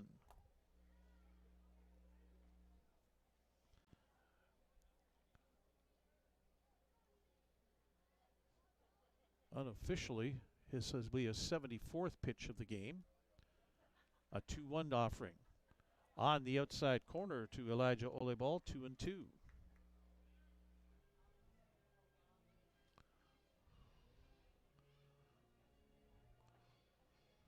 Restless stirring going on down the right field line. There's also action in the left field bullpen for Fort McMurray. Olebal with a line shot into right field. That's going to split the outfielders and get all the way to almost to the fence.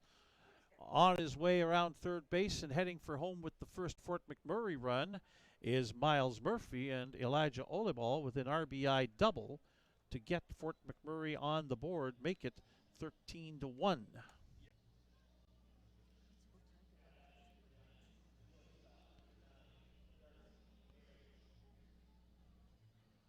So now it's Darcy Berry, the shortstop, struck out in the first, singled in the third.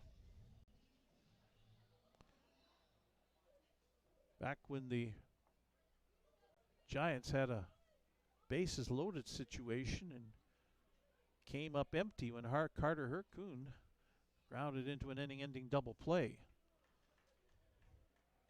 Back then it was 6-0. If they scored some runs there, it might be a different story, but instead the Berries have opened it up here. It's 13-1. 1-0 pitch. This is hammered into left field, and Jamal Freeman watches this one go way out foul. Down the left field line. Berry hit that well. Straightens it out. There's probably a chance that that's a home run. 1-1 the count on Darcy Berry from South Adelaide, Australia. Bounced in, blocked by Sorensen, 2-1.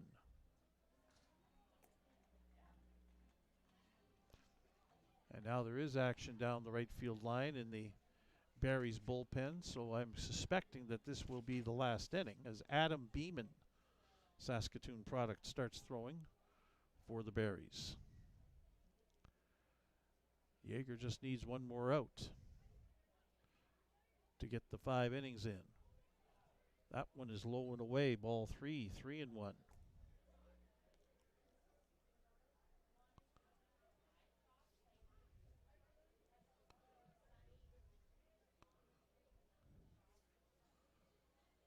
Eric Yeager about to pitch to Darcy Berry, 3-1 count, and foul towards the Fort McMurray dugout, and we have a full count now. Runner on second, Elijah Olebal.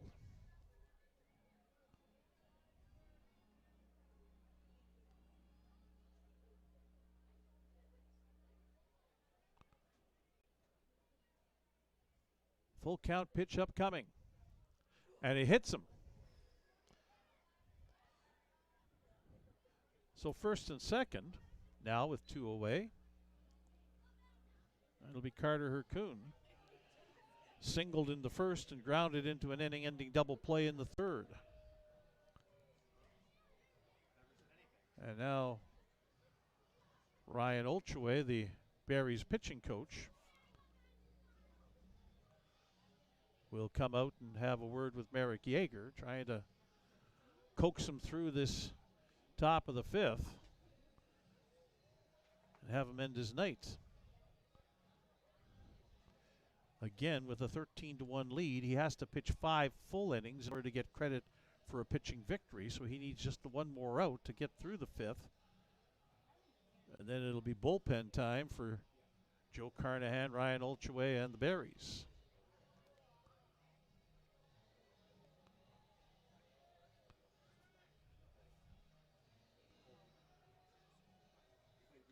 Lots of pitching changes by the Fort McMurray Giants.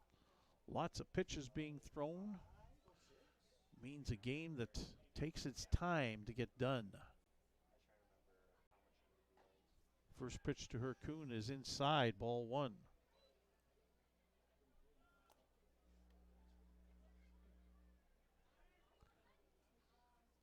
Ole ball at second base. Darcy Berry at first. 1 run in. This one's hit to the right side and through for a base hit. Ole ball turns third, heads for home. He'll make it. The throw is cut off on its way to third base as Berry is into third. And it's 13-2 now as the RBI single for Carter Herkun means there's runners on first and third with 2 away.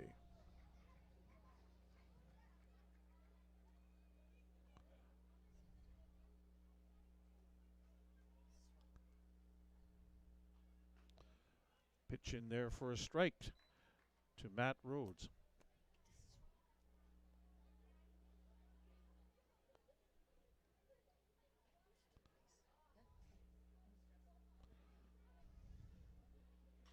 Now a line shot, and that's fair down the right field line and heading into the corner.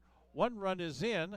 Scampering over into the right field corner is Ethan Murdoch, being waved around third base, and coming home is Carter Herkun, and that's a 2-run triple for Matt Rhodes as the top of the order for the Fort McMurray Giants has come alive.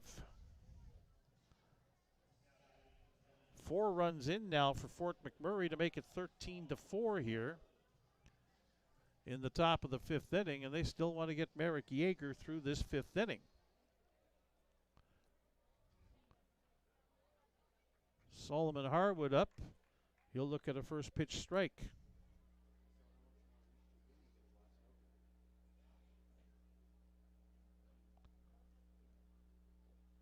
Check swing. They'll appeal. And they call strike 2.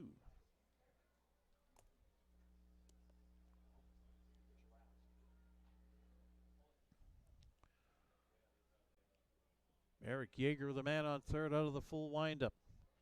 2-strike pitch on the ground to short. 2 hopper taken deep in the hole, and the throw on to first. Waters with the pick. Short hopped, the Nathan Houston throw, and that's the end of the inning. But the Fort McMurray Giants come up with 4 runs on 4 hits. There were no Saskatoon Berry errors, and 1 runner left on base. And through 4.5 innings here at the Next Gen Patch at Cairns Field, it is the Saskatoon Berries 13, the Fort McMurray Giants 4. You're watching Berries baseball on FloCollege.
Bottom of the fifth inning upcoming here at Next Gen Patch Cairns Field.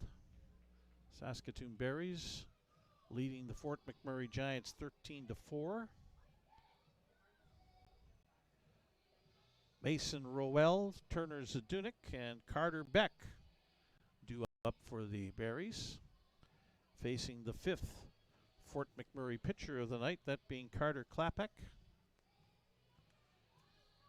who came on in the bottom of the fourth and gave up a couple of walks before finally getting a fly ball out to finish the inning.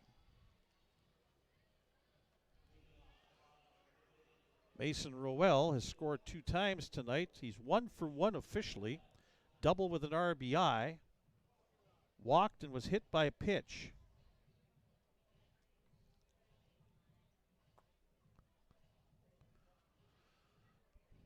Berries are about to go through their full 9-man order 4 times in just 5 innings.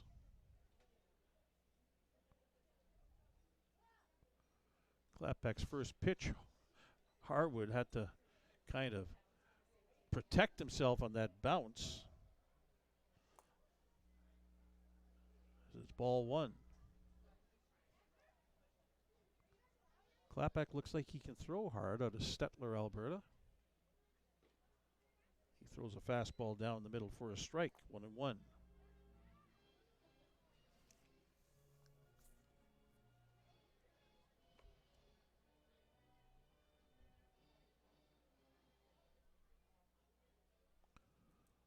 One pitch coming.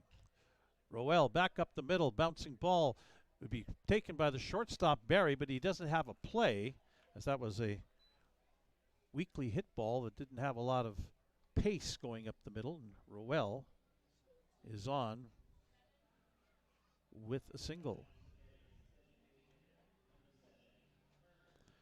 Turner Zadunik coming up. Zadunik's 2 for 3 tonight. Singled in the third and had a bases clearing double in the 4th inning. Klapek's first pitch to him is up high, ball 1.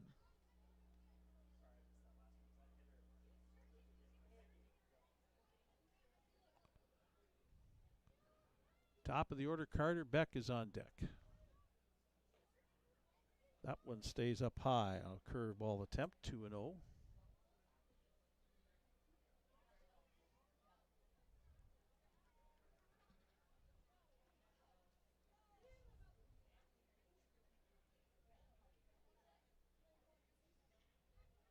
Hit on the ground to first, taken and stepping on the bag, and the throw down to second. The tag applied, and that's a double play. Zadunik with a 3 unassisted to 6 double play.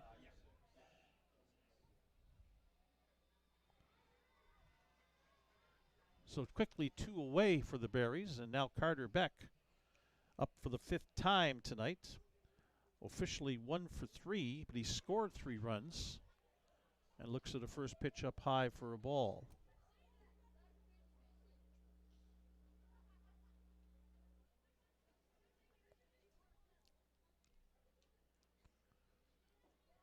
Klapek now with another curve, but that one's in there for a strike, 1-1.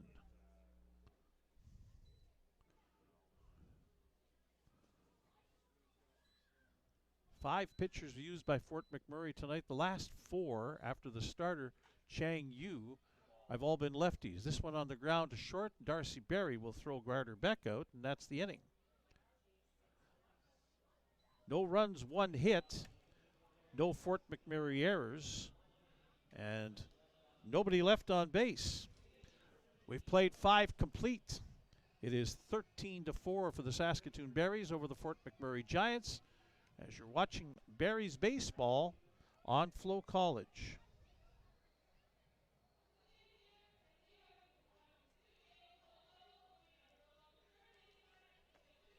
Did they go to 15 and then they stopped?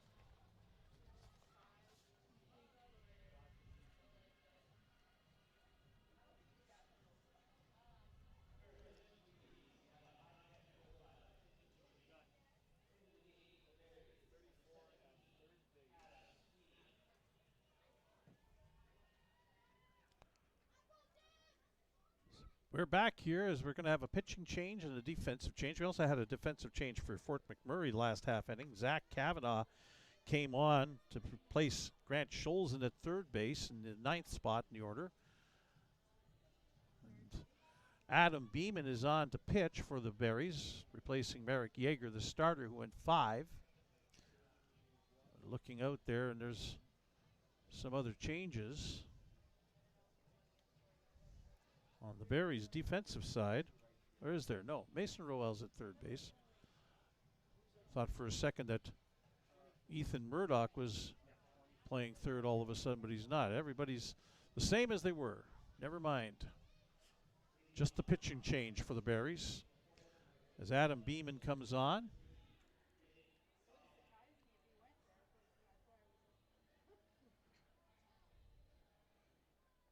Beeman making his second appearance of the year.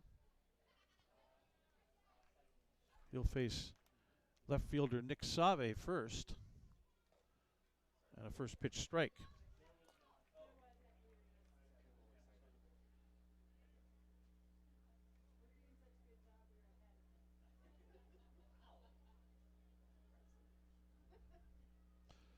Inside, ball 1.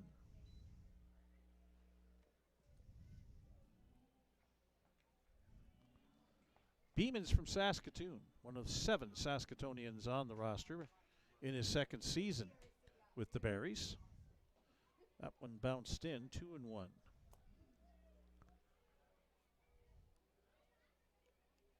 Beeman pitched in the game last Friday in Moose Jaw and got credit for the win in relief, throwing 3 innings, allowing 2 earned runs on 3 hits, struck out 4, walked 2. 2-1 pitch is in there for a strike. 2-2 the count on Nick Save, the number 6 hitter. Second baseman Miles Murphy, left center fielder Elijah Cook also due up this inning. Foul back to the screen by Save. He'll stay alive at 2-2. Beeman last year pitched in 9 games, all in relief. Had 2 wins, a 5.83 earned run average. Struck out 13 and walked 6 in 12 and a third innings. Save on the ground. That'll get past Roell at third base and into left field. And the Giants have their leadoff man on.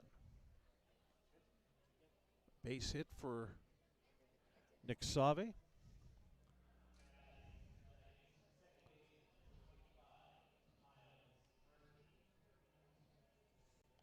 That's the 8th hit of the game for the Fort McMurray Giants. Miles Murphy coming to the plate. 1 for 2, singled and scored last inning when Fort McMurray put up 4 off of Merrick Yeager. Beeman's first pitch to Murphy is a strike.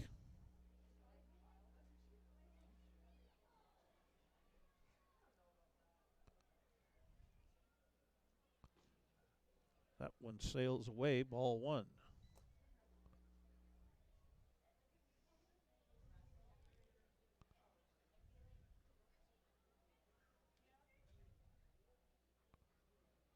Adam Beeman ready to go with a runner on first and nobody out here in the top of the 6th inning.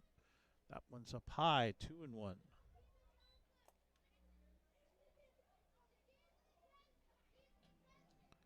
Zach Kavanaugh is eligible to hit this inning, having taken over at third base for Grant Scholzen in the field back in the bottom of the 5th. He's in the hole as that pitch is up and in. And ball 3 to Miles Murphy.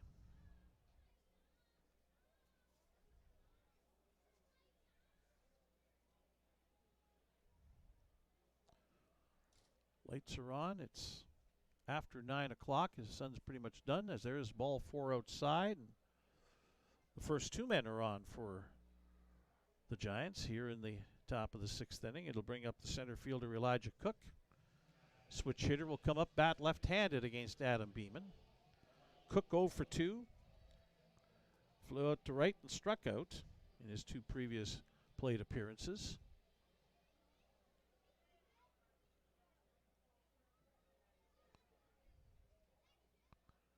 Giants going to try and battle back here. Long ways to come. They were down 13-0 before the top of the fifth inning. And scored 4 and now have 2 runners on as Cook fouls the first pitch back foul.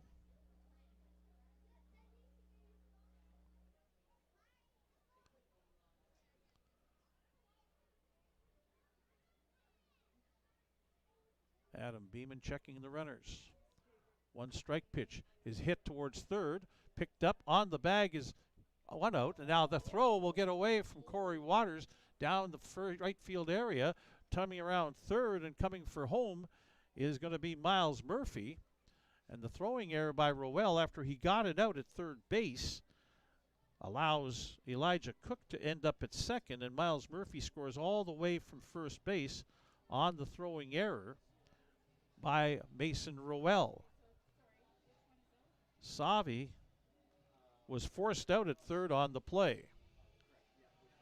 So a runner at second and 1 away, but a run in to make it 13-5. And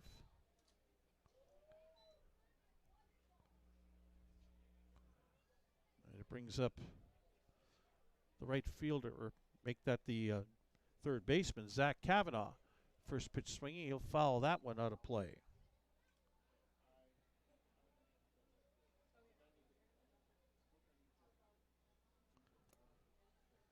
Kavanaugh into the game for Fort McMurray. Listed as an outfielder out of Wright State University, did not see action last night. 1 strike pitch on the inside corner at the knees, strike 2.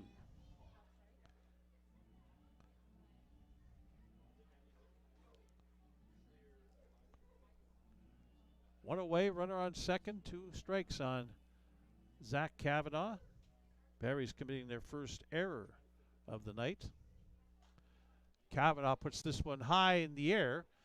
Foul territory. Malin Sorensen comes back and makes the catch for the second out. And now to the top of the order for the Fort McMurray Giants. It'll be Elijah Olebal, who's 2 for 3, singled in the third, doubled, drove in a run, and then eventually scored in the fifth inning.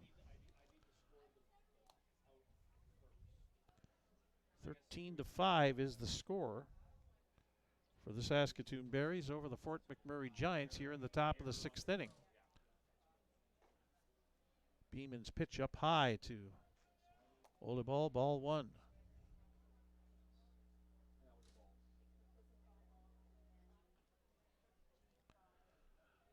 Top of the order last inning did some damage for the Giants.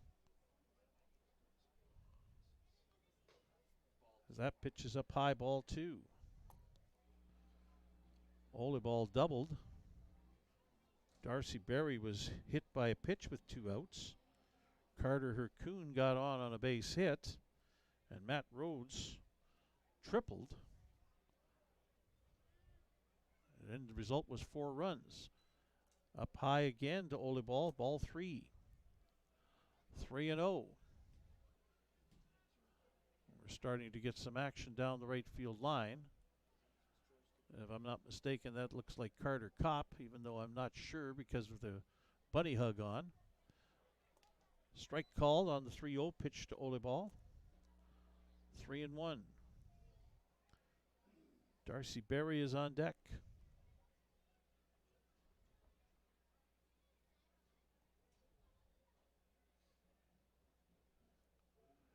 Beeman checks the runner, comes home. That one's up and in, ball 4. And there will be 2 men on now for the Fort McMurray Giants, with the shortstop Darcy Berry coming to the plate, the Aussie.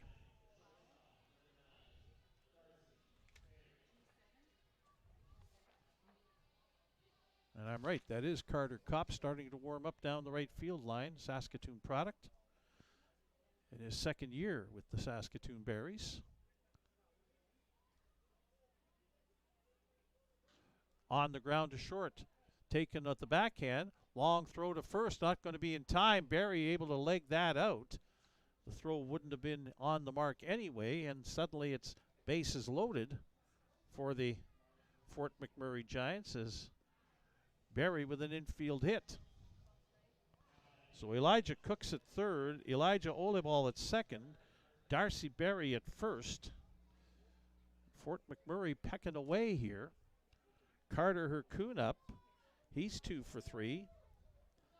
Singled and drove in a run last inning. First pitch swinging, hits a fly ball into right field. Ethan Murdoch is there. He'll make the catch. And the Berries and Adam Beeman escape without any further damage. Fort McMurray does score a run in the top of the 6th inning. On 2 hits, there was 1 Barry's error and 3 runners left on base. So through 5.5 innings here at Next Gen Patch at Cairns Field in Saskatoon, it's the Berries 13 and the Fort McMurray Giants 5. You're watching Berries baseball on FloCollege.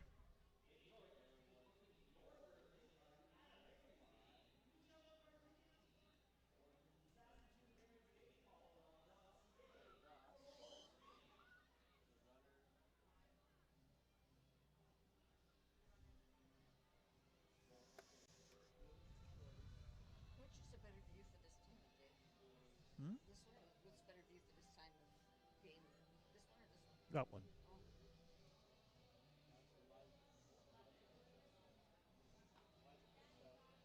Because sometimes those players stand right there and you can't see what's happening here. Yeah, Because there's 4 of them standing there. right.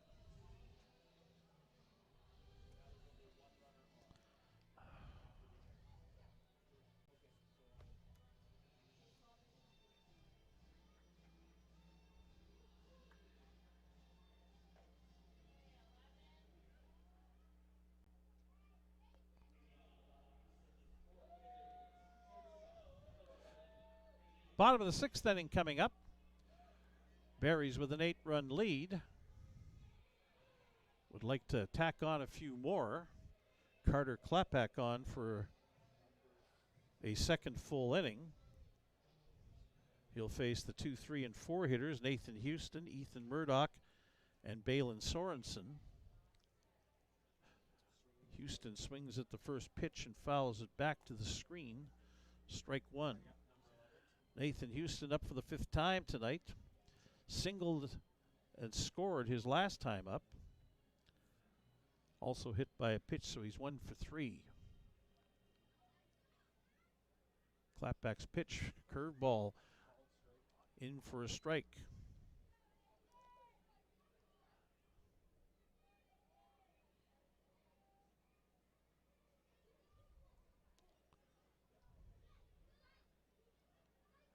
Clapback ready to go again with a 2-strike pitch. Fouled off at the plate. No, they said it's a strike, but they have to complete the out and a throw down to first in time to get Houston running. So strikeout with the putout made catcher to first baseman. And for Carter Clapback, that's his first strikeout of his appearance. 1 away.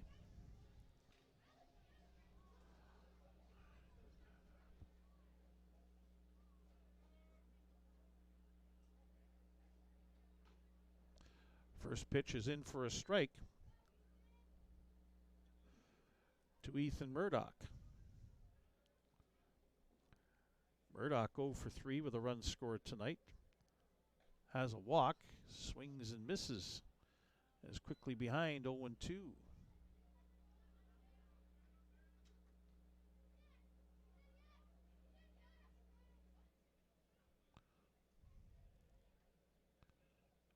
Carter Klepak with a 2-strike pitch coming to Ethan Murdoch, who swings and catches a piece of that one, stays alive on a curveball.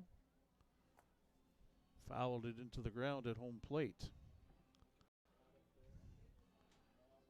Catcher Balin Sorensen on deck.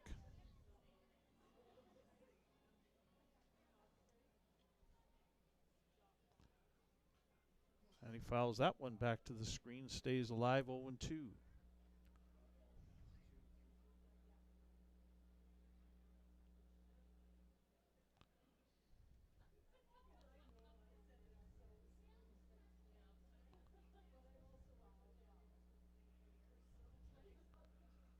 Here comes the 2-strike pitch again. This one's up high, ball 1.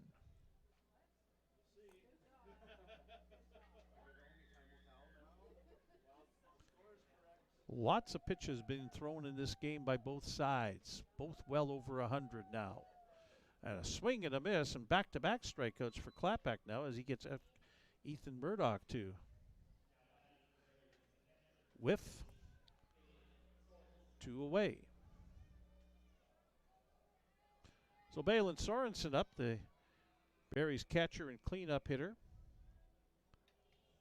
Doubled and drove in a run his last time up in the 4th inning. 1 for 3 with a couple of runs scored for Sorensen tonight.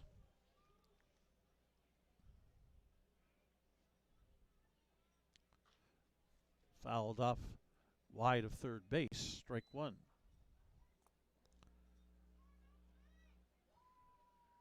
Carter Klapak has become quickly the most effective pitcher so far that we've seen tonight from the Fort McMurray Giants. He has yet to give up a run, but he hits Sorensen in the front left foot with that 0-1 pitch. So Sorensen goes over to first base with 2 away, and up comes Cooper Westland. For the 5th time to the plate, he's been on base every time. He's walked 3 times and hit by a pitch. There have been a few hit batsmen tonight. That's 4 times a Barrie player has been hit by a pitch in this game.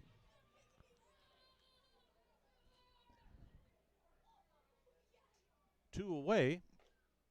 Klapak's first pitch is up and away, ball 1 to Cooper Westland.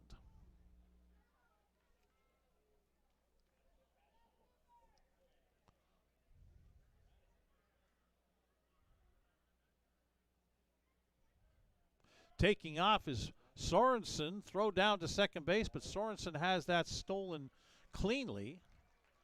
Stole that on the pitcher. He went on the first move and was almost at the bag by the time the throw was released. Pitch was low, ball 2. Didn't help the catcher Harwood that the pitch was down almost in the dirt. So now runner in scoring position, Westland looks at a strike up in the strike zone. 2-1.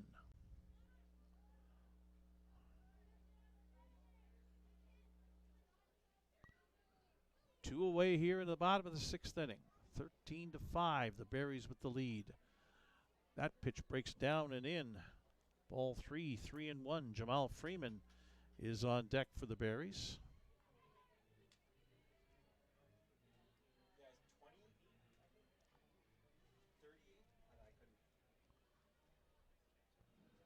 The 3-1 pitch is in there for a strike and a full count. Westland came into the game hitting .333. He stays there without an official at-bat so far tonight. Sorensen at second. Payoff pitch is up high, ball 4. So we've got runners at first and second now with 2 away. And Jamal Freeman coming up.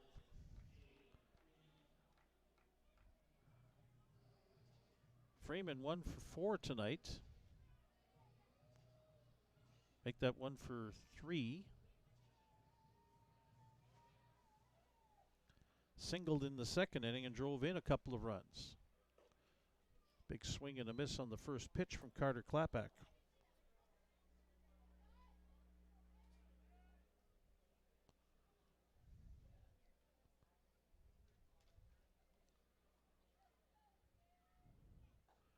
Curve ball on the outside corner, strike 2.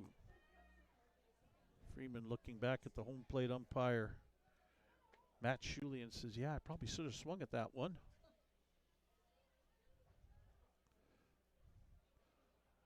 Klapak looking to finish off the inning, finish off Freeman here right now, get his team back out in the bats. Just up high, that was close, 1-2.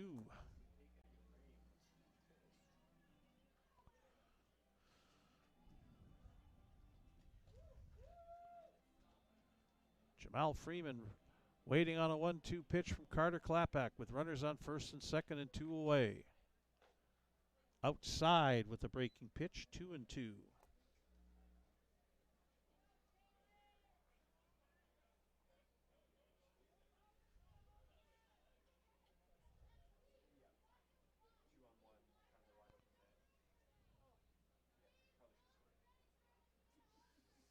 Two pitch. Check swing. No, he's rung up by the home plate umpire Shuley. That's strike 3. 3 strikeouts in the inning for Klapak. Sandwiched around a hit batsman and a walk. The Berries do not score a run in the bottom of the 6th inning. No hits. They leave 2 men on base. No errors by Fort McMurray. And after 6 innings complete, it is the Saskatoon Berries 13 and the Fort McMurray Giants 5. You're watching Berries baseball on FloCollege.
We'll have a pitching change here for the Saskatoon Berries as we come up to the top of the 7th inning. Carter Kopp coming into the ball game. Your totals as we have them through 6 innings for the Saskatoon Berries: 13 runs on 10 hits. They've committed 1 error and they've left 11 runners on base. Fort McMurray has 5 runs on 9 hits. They've committed 3 errors and they've left 7 runners on base. Adam Beeman pitches an inning. Carter Kopp coming on. This will be Kopp's 2nd appearance of the season. He pitched an inning on opening night in Weyburn in the 9-0 loss. Gave up 2 unearned runs on 3 hits and struck out 1. Faced 6 batters. Kopp last year 3-2 with the Berries, a 2.19 earned run average in 17 relief appearances.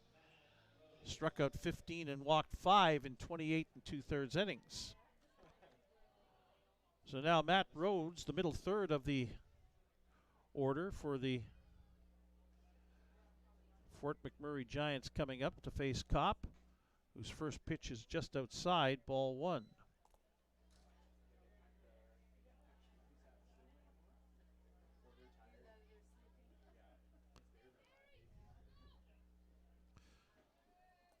And a strike. It's Kopp with that little change-up that likes to go down. 1 ball, 1 strike. That one stays outside, 2-1.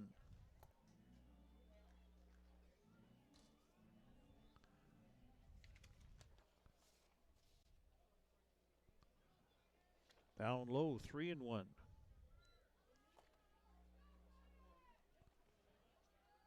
Carter Kopp coming off his junior year at St. Xavier University. Again, one of 7 Saskatoonians on the roster. He gets a strike call on the outside corner as Matt Rhodes was ready to toss the bat aside and head to first base with what he thought was a free pass. So it's a full count. And that one is outside. So ball 4. And the Giants have their leadoff man on. Bring up the catcher, Solomon Harwood, who's 0 for 3 tonight.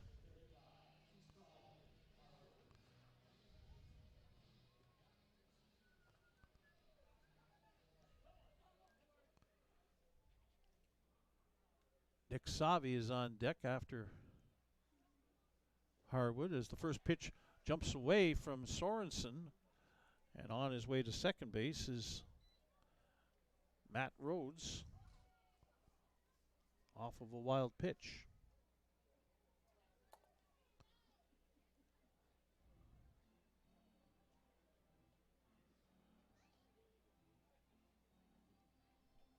Want to know the count?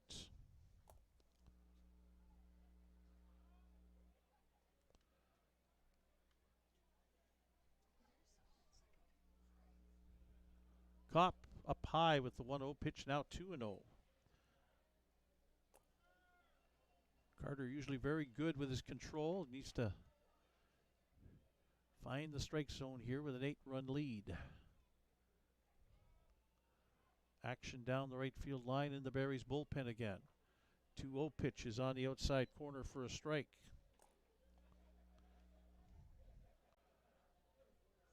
Joe Carnahan will be watching carefully. Colin Plain is warming up down the right field line. Another Saskatoonian.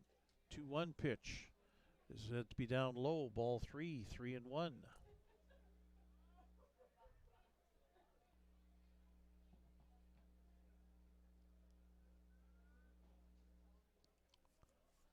Kopp set to deliver again. 3-1 pitch is inside. That's back-to-back walks. Nobody out here in the top of the 7th inning, and Joe Carnahan is going to take a stroll out, the Berries head coach, to talk to Carter Kopp. That's not the start to the relief appearance that the Berries want. And Plain throwing away down in the right field bullpen. 13-5 the score here in the top of the 7th inning.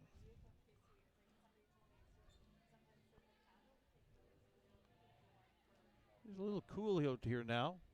14 degrees Celsius.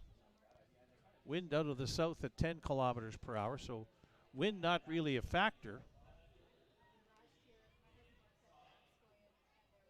But she's cooled off a little bit. So Nick Savi, the batter, singled his last time up, 1 for 3 for the left fielder tonight after being a catcher last night for Fort McMurray. Swing and a miss. Strike 1.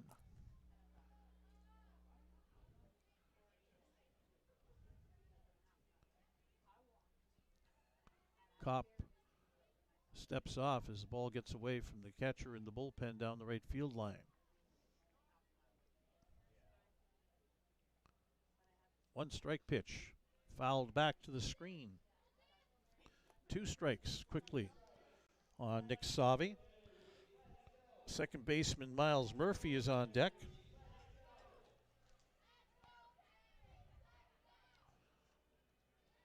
Let's go Berries chant goes up. 2 strike pitch, down low, ball 1.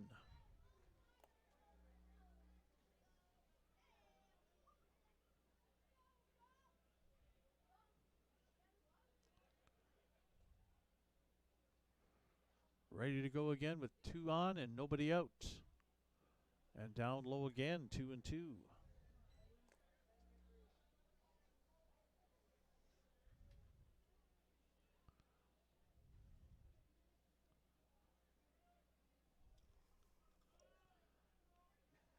Nick Savi looking to make the comeback happen some more. That one inside and a full count.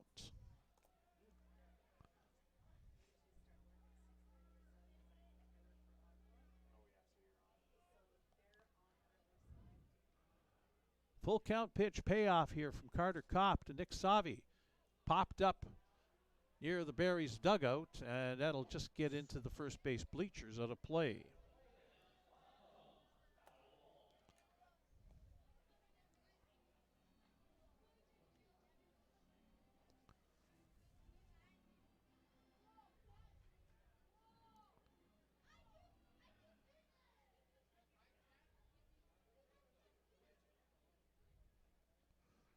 Again, a full count pitch coming from Carter Kopp. Swung on and missed, strike 3. Big first out for the Berries here in the top of the 7th inning with 2 men on. Now up comes the second baseman, Miles Murphy. 1 for 2, singled and scored in the 5th inning, walked and scored in the 6th. Came around on a throwing error the last inning. And that one is down low, ball 1 to Miles Murphy.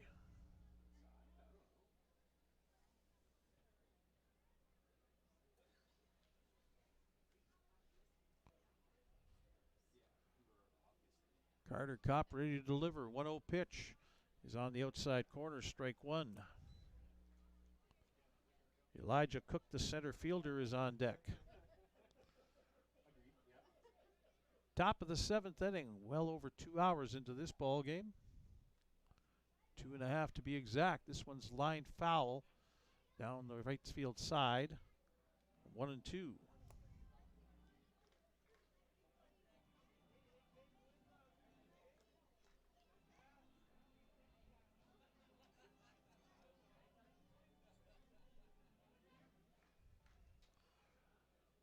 Ready to go again. Carter Kopp, 1-2 pitch. That one stays up high, 2-2.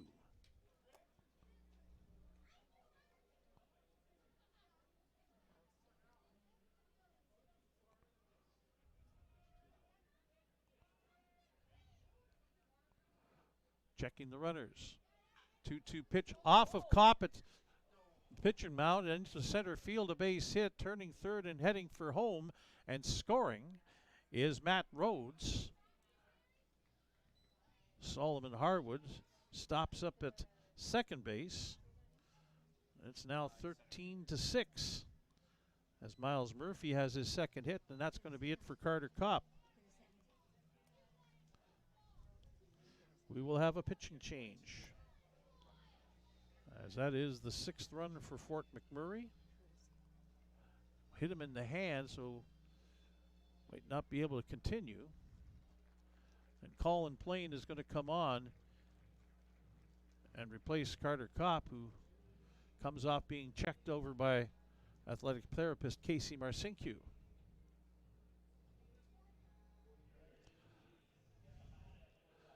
So it is Colin Plain coming on.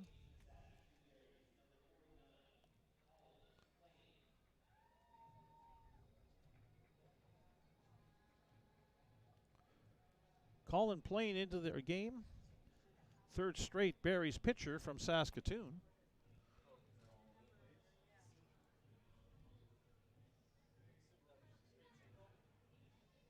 Plain also making his 2nd appearance of the season. He saw action on opening night in Weyburn. Pitched an inning, gave up 2 runs, 1 of them earned on 2 hits, struck out 2, walked 1. Last year, Plain made 10 appearances, 2 starts, had a 1-1 record, a 4.95 earned run average, struck out 21 batters and walked 8 in 20 innings. And he becomes the 4th Saskatoon Berries pitcher of the night. He will face Elijah Cook, the center fielder, who's 0 for 3 tonight with a flyout, a strikeout, and a fielder's choice. It was his fielder's choice that turned into the throwing error.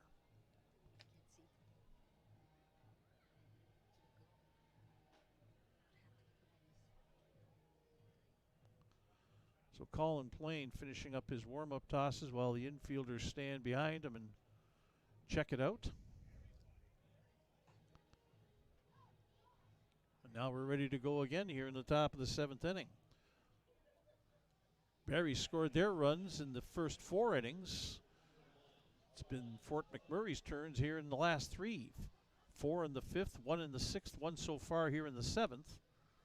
Runners on 1st and 2nd with 1 away. The number 8 hitter Cook at the plate.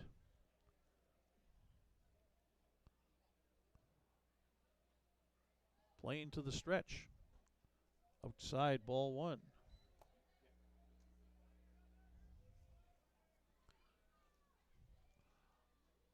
Colin Plain coming off his sophomore year at Arizona Christian University.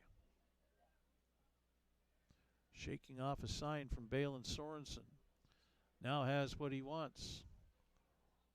1-0 pitch fouled back into the screen by Elijah Cook. It's 1-1.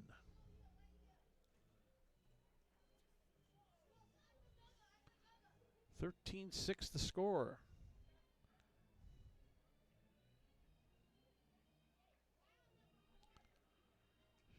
She's a long night tonight with all the pitches, all the runs, the errors, the walks. It makes for a long night. Swing and a miss by Cook. 1-2.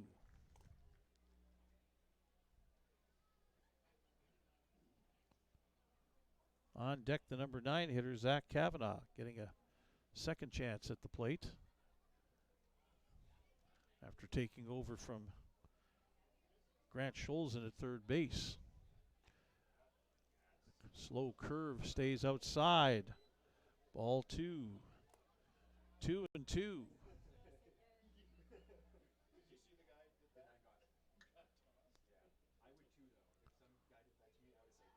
Colin Plain with a 2-2 count and 1 away.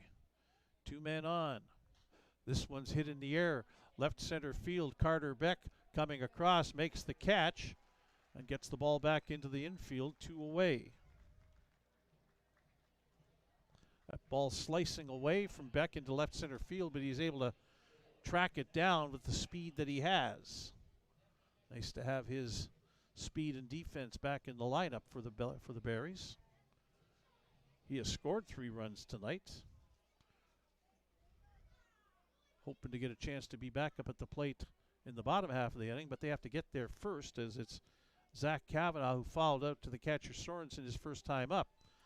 Big swing and a miss, and strike 1.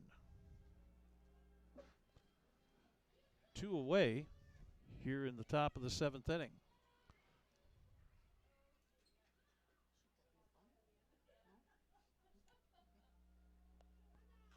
Now on the ground, slowly towards second base. Cooper Westland up with it, on to first in time for the 3rd out. And that retires the Fort McMurray Giants in the top of the 7th inning. But they score another run to make it 13-6. They had 1 hit, no Berries errors, and they left 2 runners on base. Through 6.5 innings here at Next Gen Patch at Cairns Field, heading to the 7th inning stretch. It's the Saskatoon Berries 13 and the Fort McMurray Giants 6 as you're watching Berries baseball on FloCollege.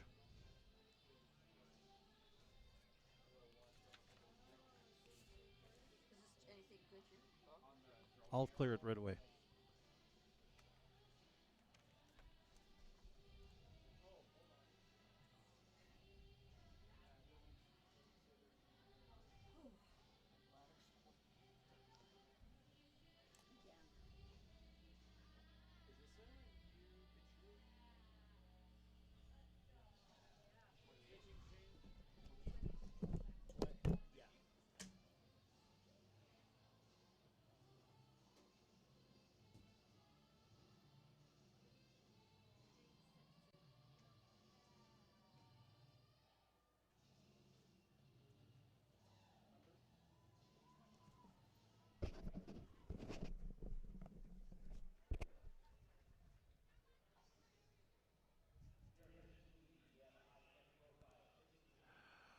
Pitching change for the Fort McMurray Giants.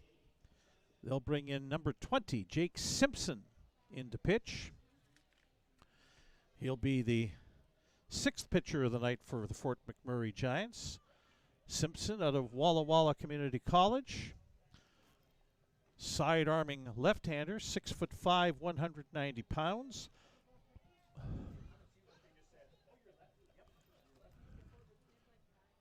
And he will face the bottom third of the Berries order. Corey Waters, Mason Rowell, and Turner Zadunik. Berries are off tomorrow. They'll then hit the road for 3 games this weekend. Friday night in Moose Jaw, Saturday and Sunday in Swift Current.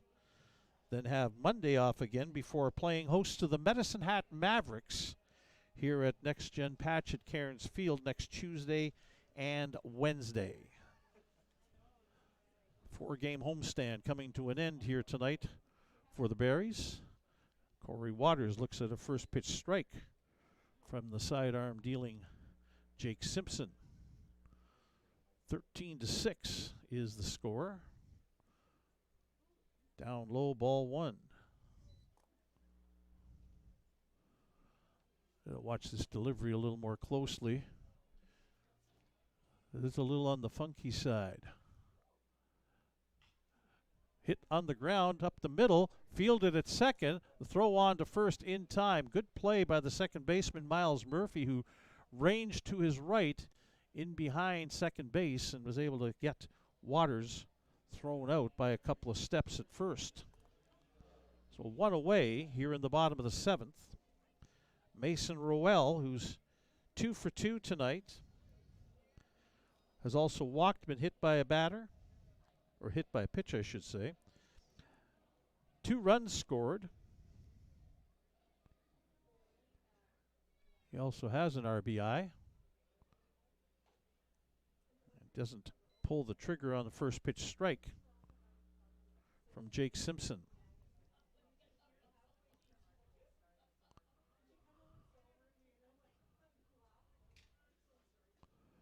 Down low, ball 1. Breaking pitch from Simpson.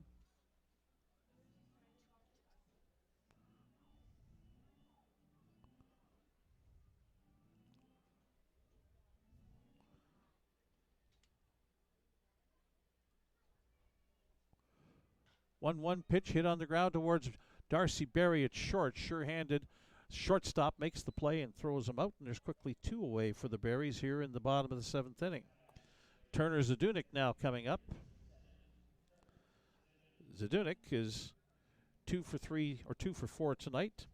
Doubled and scored in the 4th inning and drove in 3 runs with that double.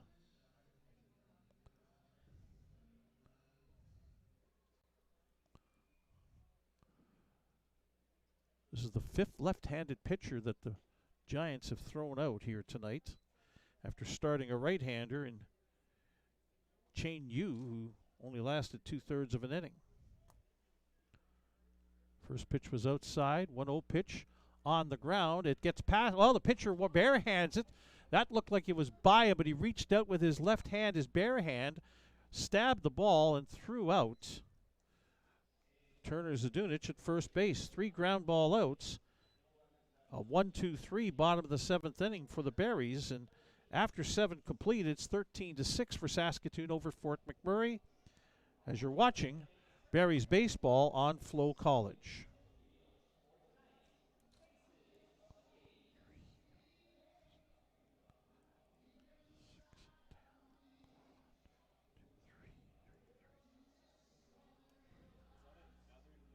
Yep. 41.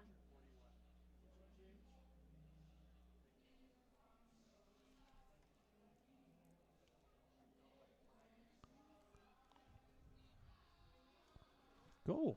I can't.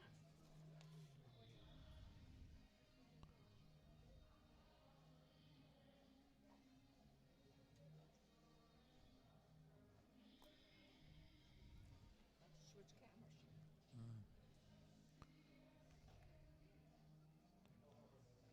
We're for freezes. Right? Mm-hmm.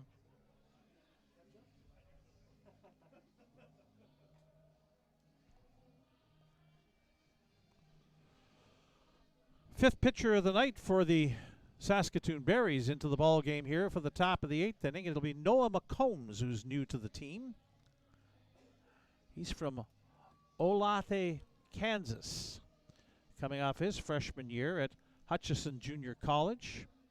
6'3", 205-pound right-hander. It'll be the top of the order for the Fort McMurray Giants, who trail 13-6. Elijah Olebal, right fielder. Shortstop Darcy Berry, and the designated hitter Carter Hercoon. Take a peek at the out-of-town scoreboard around the Western Canadian Baseball League tonight. Medicine Hat leads Regina 7-5. That game is in an extra inning. Top of the 10th at Curry Field in Regina. Okotoks with an 8-4 lead on Sylvan Lake in the top of the 9th. Top of the 9th, Moose Jaw leads in Weyburn 5-4. Top of the 9th, Brooks up 6-3 on the Energy City Cactus Rats. There should be another game, but it's, oh, there it is. A final, Lethbridge winning in Swift Current tonight by a score of 3-2. Speaking of overtime, the Edmonton Oilers just won in overtime 4-3 at home in Game 1 over the Florida Panthers. Swing and a miss by Olibal against Noah McCombs, strike one.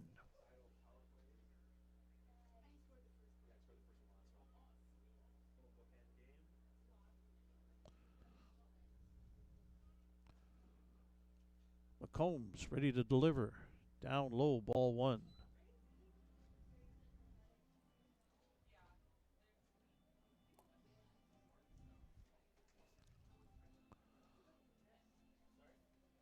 Olibal has been on base the last 3 times he's been up. Down low, ball two, 2-1. Struck out in the first, singled in the third, doubled and scored in the 5th, and walked in the 6th inning. 2 for 3 officially. Fouled off and into the parking lot. It'll be 2-2.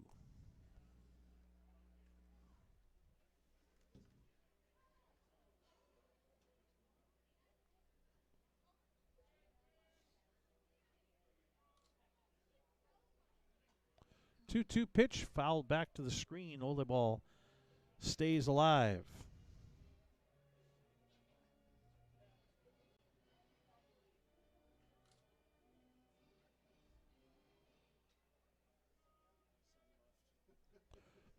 Again, 2-2. This one is flared into left field and will fall in for a base hit. Olibal turns first, but will not be able to advance to second, as getting on the ball quickly is Jamal Freeman along the left field line, and Olibal leads off the top of the 8th inning with a single.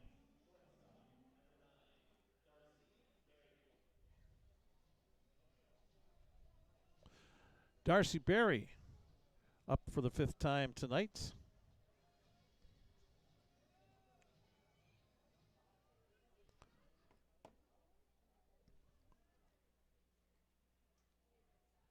First pitch in for a strike.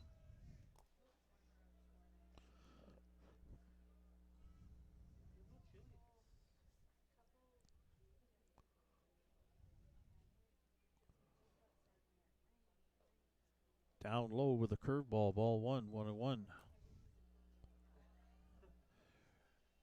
Darcy Berry is 2 for 3 tonight. Been hit by a pitch and scored in the 5th inning. 2 singles otherwise.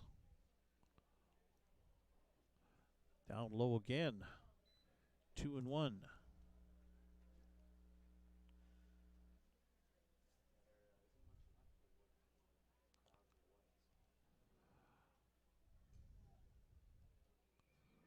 A 2-1 pitch. This one is hit on the ground wide of third base, foul. 2-2 the count.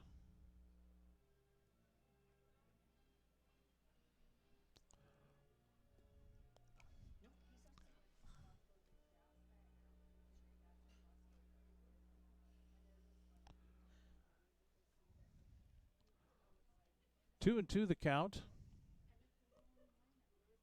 Bounced in, blocked by Sorensen, keeps Olibal at first base. A full count. Warming up down the right field line, I believe, is Clavert Martina.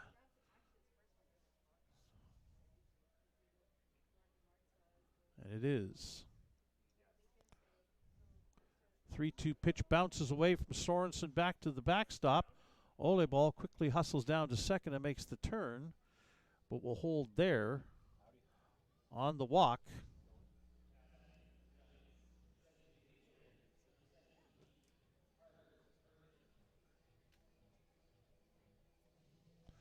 And up comes Carter Hercoon.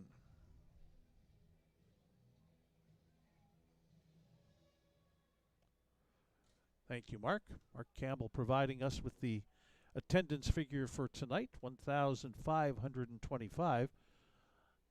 I would suggest that that is substantially less now as it's a little cool out and it's getting late. This game moving on towards 3 hours, 2 hours and 50 minutes to be precise right now. Ball one to Hercoon, who is 2 for 4, a couple of singles and a run scored. Fouls a pitch back to the screen, 1-1.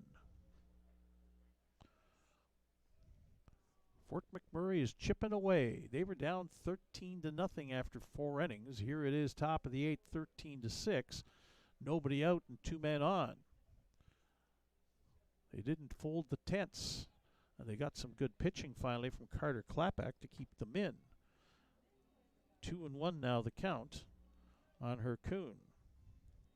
Jake Simpson had an effective bottom of the 7th inning. Berries may need a few more runs, if you can believe it, with 13 already on the board. There's a swing and a foul tip strike. 2-2 the count.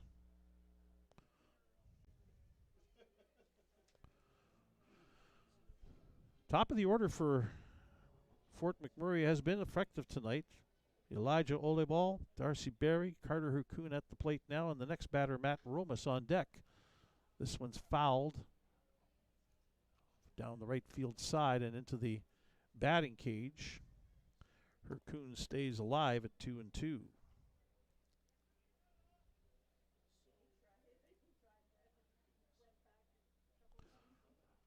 Noah McCombs in to pitch for the Saskatoon Berries. This one's hit in the air to center field. Carter Beck only has to move a few steps over to make the catch for the first out. One away here in the top of the 8th inning. And it'll be the first baseman, Matt Romas, who's 1 for 3. Tripled and drove in a couple of runs in the 5th inning. Walked and scored in the 7th. His 5th plate appearance of the night.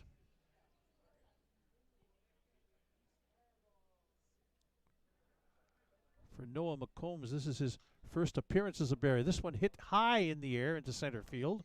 Beck settling under this makes the catch. Oleball thought about tagging up and going, but Beck with a strong arm gets the ball back into the infield quickly, and everybody holds their position. And now there's 2 away. So Solomon Harwood, the catcher, walked his last time up after making it out his first 3 times up.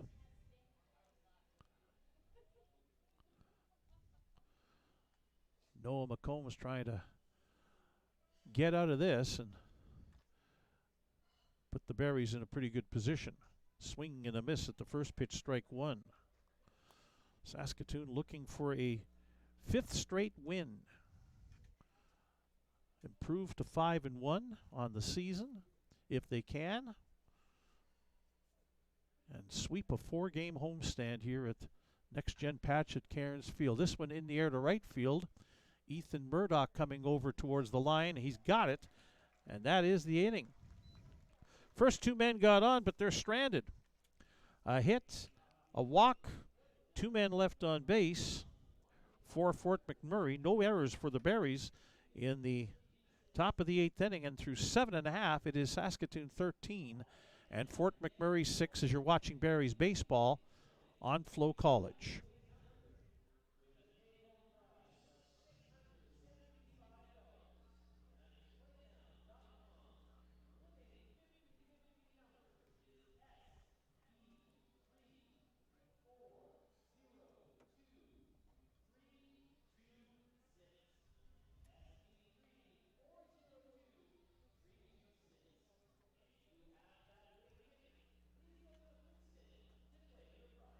Guys must be freezing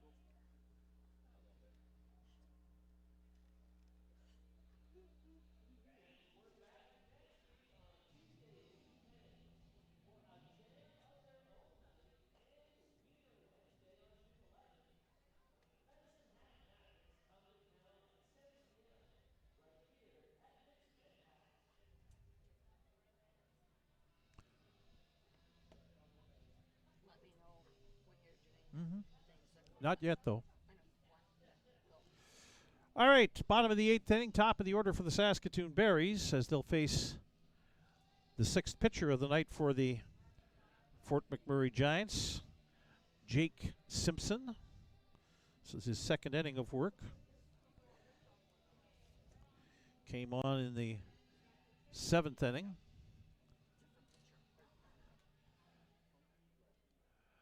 It'll be Carter Beck, Nathan Houston, and Ethan Murdoch. Beck made the last out in the 5th inning and hasn't been up since. So he's coming up in his season debut after missing the first 4 games while making his way following the completion of the Indiana State Seminoles season. Beck tonight is 1 for 4, tripled, has an RBI, and has scored 3 runs. And the first pitch on the outside corner, strike 1. The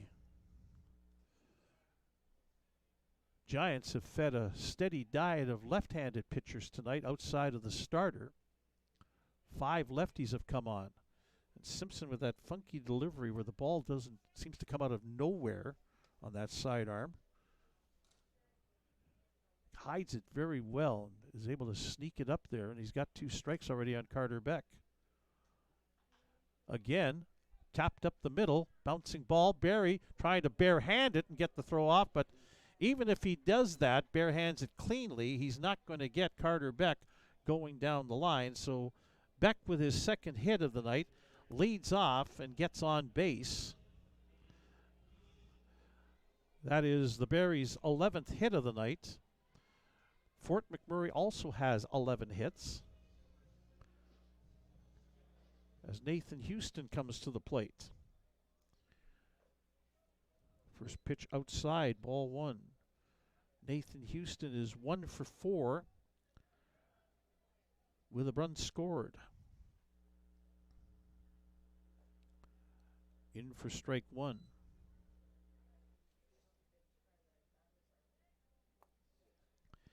Ethan Murdoch on deck. Catcher Balin Sorensen in the hole. 1-1 pitch on the ground.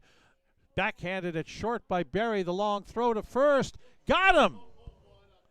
Great play by Darcy Barry, ranging to his right into the hole at short.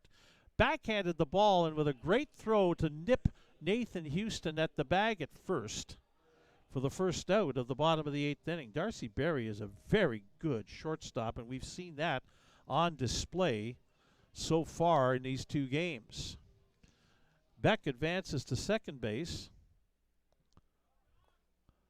And now it's Ethan Murdoch who looks at ball 1.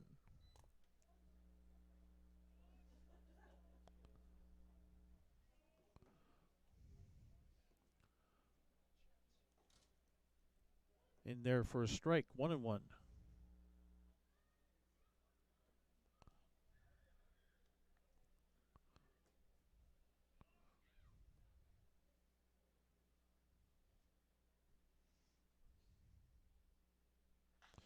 Line drive, base hit into center field. Beck will turn third and head for home. He'll score, and it is now 14-6. The Berries with the lead. An RBI single for Ethan Murdoch. His first hit of the night, as he is 0-1 for 5 on the evening with a run scored.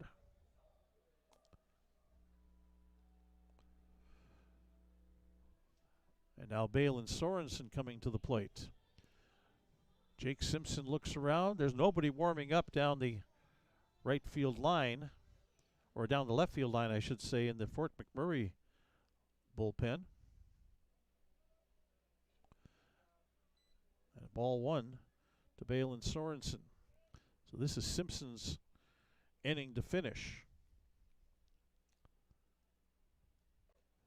Outside, ball 2.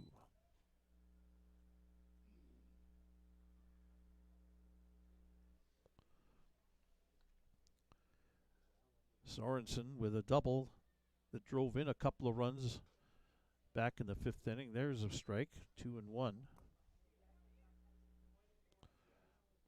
Sorensen has scored 2 runs tonight He's officially 1 for 3. He's walked and been hit by a pitch as well.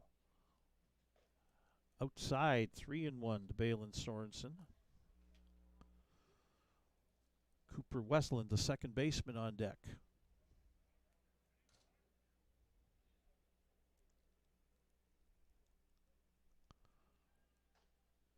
Sorensen check swing. It's called strike 2, full count.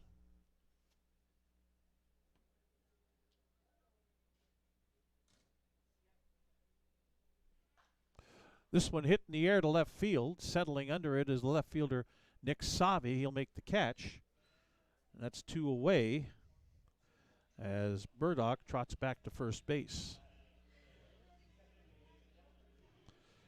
So Cooper Westland up to the plate. Second baseman for the Berries.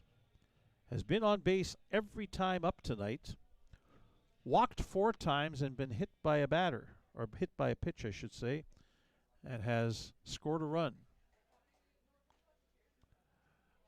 Pitch in there for a strike.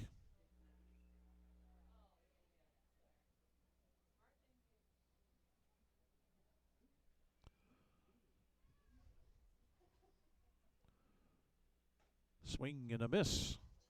2 strikes on Westland.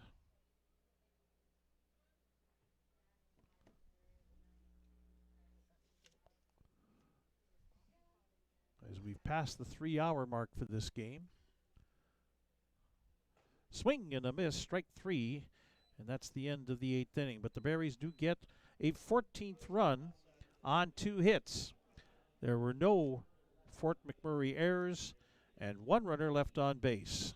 Through 8, it is the Saskatoon Berries 14 and the Fort McMurray Giants 6 as you're watching Berries baseball on FloCollege.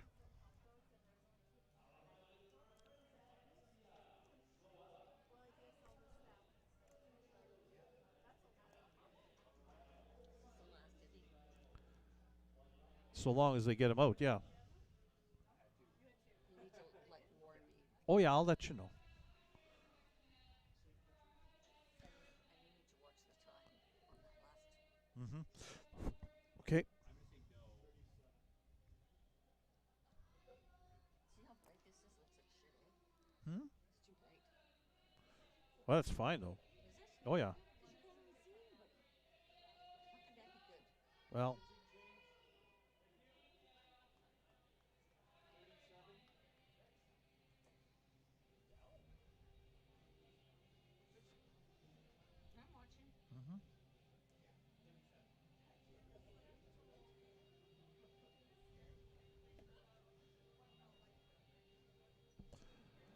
so we hit for the last chance here.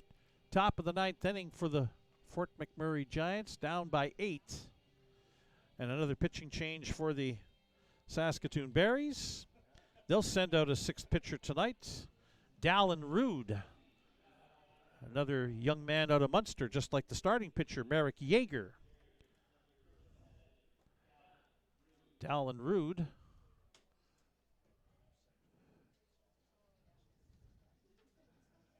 Making his 2nd appearance of the season.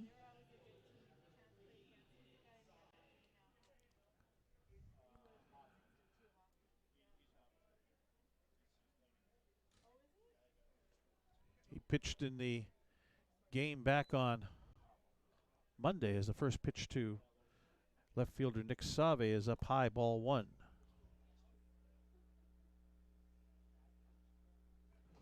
Swing and a miss, strike 1. 1-1 the count.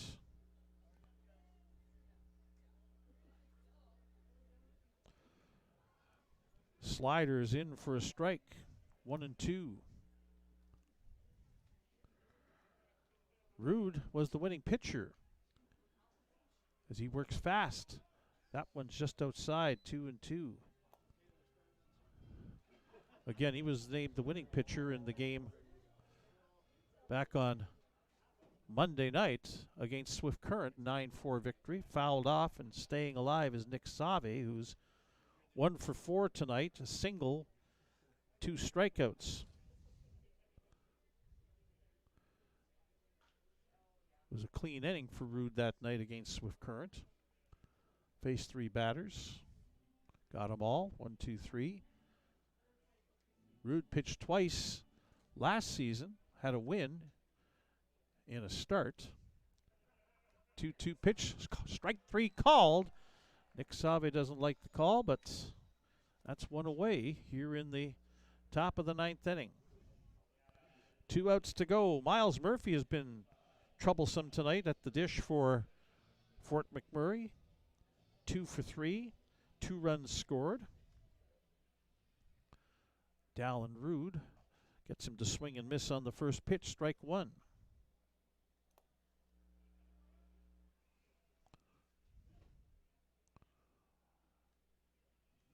Rude drops down a little more sidearm than normal and puts it to the backstop. 1-1.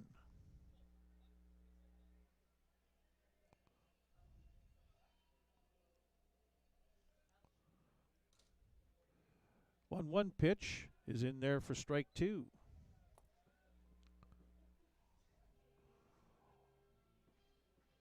One and 2 the count. And a curveball in there, strike 3 called. Murphy throws his head back and says, no, no, no, but yes, yes, yes. That's 2 away for Fort McMurray in the top of the 9th inning. And the last gasp for Elijah Cook, the center fielder, who's 0 for 4 tonight.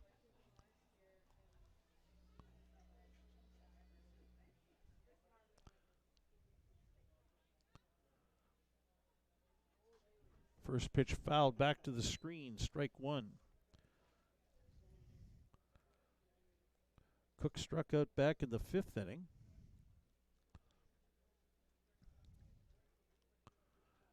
One strike pitch, outside, ball 1.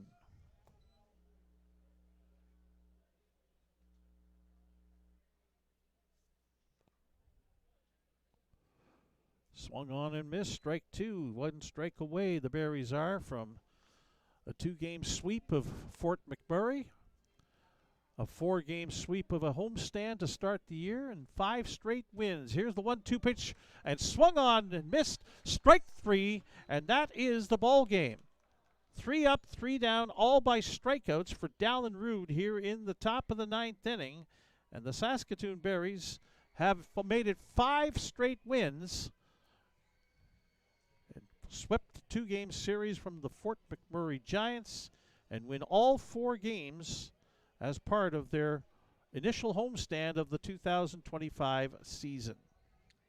That's a nice start to the year for the Berries here at Cairns Field as they defeat the Fort McMurray Giants tonight by a final score of 14-6. We'll come back and wrap things up in a moment as you are watching Berries baseball on FloCollege.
Back to wrap things up from here at Next Gen Patch at Cairns Field. A 14-6 Saskatoon Berries victory over the Fort McMurray Giants.